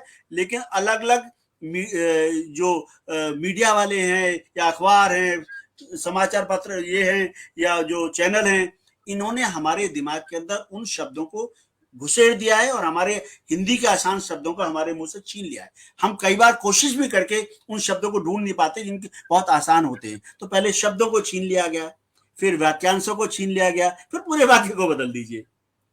शब्द, वाक्यांश, beyond the reach, none other than, कुछ वाक्यांश बदल दिए, फिर पूरा का पूरा वाक्य बदल दो, फिर उसको अंग्रेजी से आप देवनागरी लिपि को रोमन में लिखने लग जाओ। ये बहुत बहुत अलग तरह की एक षड्यंत्र चल रहा है भारतीय भाषाओं को खत्म करने का। ये हमारी जो हम साहित्यकार, जो हमारे परिवार है, उनकी जिम्मेदारी बनती है कि हमें इस षड्यंत्र के खिलाफ एकजुटता प्रदर्शित करनी चाहिए। हमारी देवनागरी लिपि भी बचनी चाहिए, रोमन के कहीं बलि न चढ़ जाए, और हमारी भाषाएं भी बचनी चाहिए। यही मेरा एक निवेदन है, संदेश नहीं, निवेदन मात्र है। बहुत जी, बहुत बिल्कुल, बहुत अच्छी बात है। और जैसा आपने अभी पहले कहा था कि हमारी जो संस्कृत की जो दशा हो रही है, संस्कृत हमारी जो है मूल भाषा हमारी संस्कृत है, लेकिन आजकल संस्कृत कितने विद्यालयों में पढ़ाई जाती है। संस्कृत अगर कोई कह दे हम संस्कृत से पढ़ने लगता है जैसे कुछ गलत काम कर रहे हैं, मतलब अपमानजनक हो जाता है। तो जो हमारी संस्कृत की दुर्दशा है, वही दुर्दशा हमारी हिंदी की ना हो जाए, और हमारी देवनागरी लिपि है ये, तो जो है ये बहुत बड़े चिंतन का विषय है, बहुत गंभीर विषय है। और हमें तो बल्कि संस्कृत संस्कृत में बातचीत करने में हमें गर्व अनुभव होना चाहिए, लेकिन संस्कृत कितने लोग जानते हैं? कोई नहीं जान मैंने भी संस्कृत विषय 8th तक मेरे पास संस्कृत विषय रहा है, लेकिन आज संस्कृत कितनी शिक्षा दी जा रही है संस्कृत की, ये हम सभी जानते हैं। तो सही बात है, बड़े सचेत होने की, बड़ी जागरूकता की आवश्यकता है कि हमारी हिंदी भाषा की भी वो गति ना हो जाए, वो जो कि हमारी संस्कृत भाषा की हो रही है। और जो है संस्कृत भाषा तो बड़ी बहुत ही अपने में कितनी बिल्कुल प्रांजल भाषा है संस्कृत भाषा। जब मैं संस्कृत पढ़ती थी 8th तक में, तो कभी-कभी हम लोग ऐसे ही बचपन था तो कहते थे हम लोग संस्कृत में बात करते हैं। तो संस्कृत में जब बात करते थे तो बड़ा अच्छा लगता था, वो भाषा लगता था जैसे अपना एक स्वाभिमान अपने अंदर एक जागता था। लेकिन धीरे-धीरे सब विलुप्त हो गया, क्योंकि जैसा परिवेश देखता है व्यक्ति वैसा ही चलता चला जाता है। तो ये जो आपने बातचीत की बात की, घर में हम लोग जैसे छोटे-छोटे शब्द हम जाने-अनजाने बोलते हैं। हमें नहीं पता हम कि हम बच्चों से अंग्रेजी बोल रहे हैं। हम हमें बच्चों से अंग्रेजी नहीं। बोलते हैं, हाँ, स्लो वही। स्लो ईट बिल्कुल करो, स्लोली स्लोली हाँ जी। क्रो ईयर ले जाएगा, च्युइंग करके ये खाइए, इस तरह की चीजों। ये काऊ है, अगर ये हमने जी काऊ बोल दिया तो बच्चा काऊ बोलेगा पूरे जीवन। उसको गाय गाय जैसी चीज, गाय जो हमारी एक जो बिल्कुल, पवित्र एक जानवर, उसको उस तक हमारी वो भावनाएं पहुंच ही नहीं पाएंगी। तो हम बिल्कुल, अपने बच्चों की शब्दावली को कहीं ना कहीं, शब्दों को मार रहे हैं कहीं ना कहीं। बिल्कुल, उससे बिल्कुल बहुत सही बचने की कह रहे हैं जरूरत है। आप। और मैं आपको बताऊं, आप तो संस्कृत की बात कर रही हैं, देखिए मैं चर्चा पता नहीं बहुत बड़ी रोचक सी स्थिति में चली गई बहुत है। जी, बहुत बहुत ही इतनी। आप संस्कृत की बात कर रही हैं, मैं हिंदी की बात कर रहा हूँ। इन 10 राज्यों में हिंदी पट्टी के राज्य हैं। हिंदी को हिंदी से लड़ा दो, बोलियों को बोलियों से लड़ा दो। बोलिए तो आठवीं जी, बिल्कुल, अनुसूची का, बिल्कुल। क्या आपको लगता है सरकारी संरक्षण से कोई भाषा का संरक्षण हो जाएगा? अगर ऐसा संभव होता तो 8वीं अनुसूची में जो 22 भाषाएं सम्मिलित हैं, वो सभी संरक्षित श्रेणी में है। तो कोंकणी का क्या हो रहा है, सिंधी का क्या हो रहा है, कश्मीरी भाषा का क्या हो रहा है? ये सभी 8वीं अनुसूची में है। ये सब संकट के श्रेणी में भाषाएं हैं ये, चाहे जी, वो अवधी, कोंकणी है, भोजपुरी चाहे वो ये भी सिंधी जुड़ी है, हैं चाहे इसमें। ये सभी अवधी, जो 22 भोजपुरी। भाषाएं हैं, नहीं जी, नहीं, भोजपुरी, अभी भोजपुरी की तो लड़ाई चल रही है। बहुत सारे लोग मुझे अवधी मारने आ जाएंगे उसमें अगर मैं कुछ इस तरह अव की भाषा करेंगे। अवधि भी नहीं है उसमें। अभी अभी 50 से ज्यादा भाषाएं 8वीं अनुसूची में शामिल करने के लिए लड़ाइयां लड़ रही हैं। सबने अपने तलवारें उठा रखी हैं कि हमें 8वीं अनुसूची में, इसके ऊपर एक अलग परिचर्चा करवाइए आप 8वीं अनुसूची के ऊपर। जी, 8वीं अनुसूची के अंदर बिल्कुल। जो 22 भाषाएं हैं, जी, वही उनमें से बहुत सारी भाषाएं संकटग्रस्त श्रेणी के अंदर हैं, और लगभग 50 भाषाएं उसमें सम्मिलित होने के लिए प्रयास कर रही हैं। जब से मैथिली उसमें सम्मिलित हुई है, सबसे ज्यादा दावेदारी भोजपुरी की है, फिर जी, राजस्थानी भाषाएं हैं, बुंदेलखंडी है, अवधी है। ये सभी भाषाएं कहीं ना कहीं 50 से ज्यादा भाषाएं 8वीं अनुसूची में सम्मिलित होने के लिए प्रयत्नरत हैं, और इसके ऊपर राजनीतिक संरक्षण प्राप्त है, क्षेत्रवाद इसके अंदर जुड़ा हुआ है। और बहुत सारे नेताओं ने इस बात को वायदा कर रखा कि हम आपकी भाषाओं को 8वीं अनुसूची में स्थान दिलाएंगे। ये बहुत एक बड़ा गंभीर और बहुत बिल्कुल, संवेदनशील बिल्कुल, विषय है। बहुत इसके ऊपर, बहुत इसमें बिल्कुल। बोलना एक पत्थर मारने के बराबर है। आप अभी किसी और भाषा के बारे में बोलेंगे, भाषा जो क्षेत्रीय भाषाएं हैं वो अस्मिता के साथ जुड़ी होती है, हमारे मन, हमारे मस्तिष्क, हमारे सम्मान के साथ जुड़ी होती है। किसी भाषा बिल्कुल, के विषय में जब कहा जाएगा तो उस क्षेत्र के लोगों को बुरा दुःख लगेगा। से लेकिन 8वीं बिल्कुल, अनुसूची बिल्कुल। में सम्मिलित हो जाने से मातृभाषाएं संरक्षित होती। भाषाओं का संरक्षण व्यक्ति करते हैं, उसका समाज करता है, उसके बोलने वाले करते हैं, उसके साहित्यकार करते हैं। अगर सरकारी संरक्षण से कोई भाषा बड़ी बन जाती तो फिर कश्मीरी भाषा की, कोंकणी भाषा की, सिंधी भाषाओं की स्थिति ये नहीं होती, और संस्कृत की ऐसी स्थिति ना होती। तो बड़े गंभीर से कुछ विषय हैं, बड़े संवेदनशील विषय हैं। इनको, इसका राजनीति बिल्कुल। बहुत होने दीजिए, राजनीति हो रही है बिल्कुल, बिल्कुल, होने बिल्कुल, देती हूँ। बिल्कुल। और ये जो आप कह रहे हैं भाषाओं को आपस में लड़वाया जा रहा है, जितनी भी क्षेत्रीय भाषाएँ हैं, ये सब हिंदी का अंग है, ये हिंदी से अलग नहीं है। तो लेकिन वही आपस में जो चल रहा है वो सबका संरक्षण होना चाहिए, हम ही तभी कहते हैं, चाहे वो बोली है, चाहे भाषा है, चाहे भाषा जो भी है, सबका संरक्षण होना चाहिए। कोई इस तरह का कोई व्यवस्था होनी चाहिए, सबका संरक्षण, सबको आगे बढ़ाया जाए। बिल्कुल, सबका बड़ा, हिंदी के साथ क्या करने वाले हो, कुछ भी एक बैठ के सरकार बैठ के इस पर चिंतन करे कि हिंदी को कहाँ लेके जाना है। आपने राजभाषा बना दिया, बाकी भाषाओं का संरक्षण कीजिए, जिसका जो साहित्य भंडार जिसका बहुत प्रचुर है, तो उनको आगे लाइए, उनका संरक्षण कीजिए। कैसे करेंगे वो सरकार को तय करना है। हिंदी को कहाँ लेके जाना, बाकी भाषाओं को कहाँ लाना, उसमें चर्चा करें। तो ये बड़े गंभीर और बहुत तकनीकी विषय हैं, इनके ऊपर अब इस बहुत ही परिचर्चा में इस पर जाएंगे तो बहुत दूर तक जाएगी। संवेदनशील विषय हैं ये, हाँ। और तकनीकी तो हैं ही, संवेदनशील विषय भी हैं। और सही कह रहे हैं, इस पे जो है सरकार ही कुछ इस पर करेगी, तभी ये सब हो सकता है। और इसी बीच हमारे मध्य DN झा जी उपस्थित हो गए हैं, बहुत अच्छे रचनाकार हैं।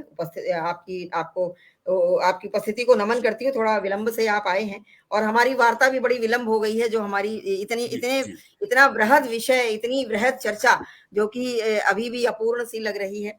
तो समय की क्योंकि सीमा है, तो अब हम इस कार्यक्रम को यहीं पर विराम देते हैं, और हमारे सभी जो श्रेष्ठ रचनाकार हैं, सभी श्रेष्ठ साहित्यकार हैं, सभी की पावन उपस्थिति रही है, सभी की महत्वपूर्ण उपस्थिति रही है।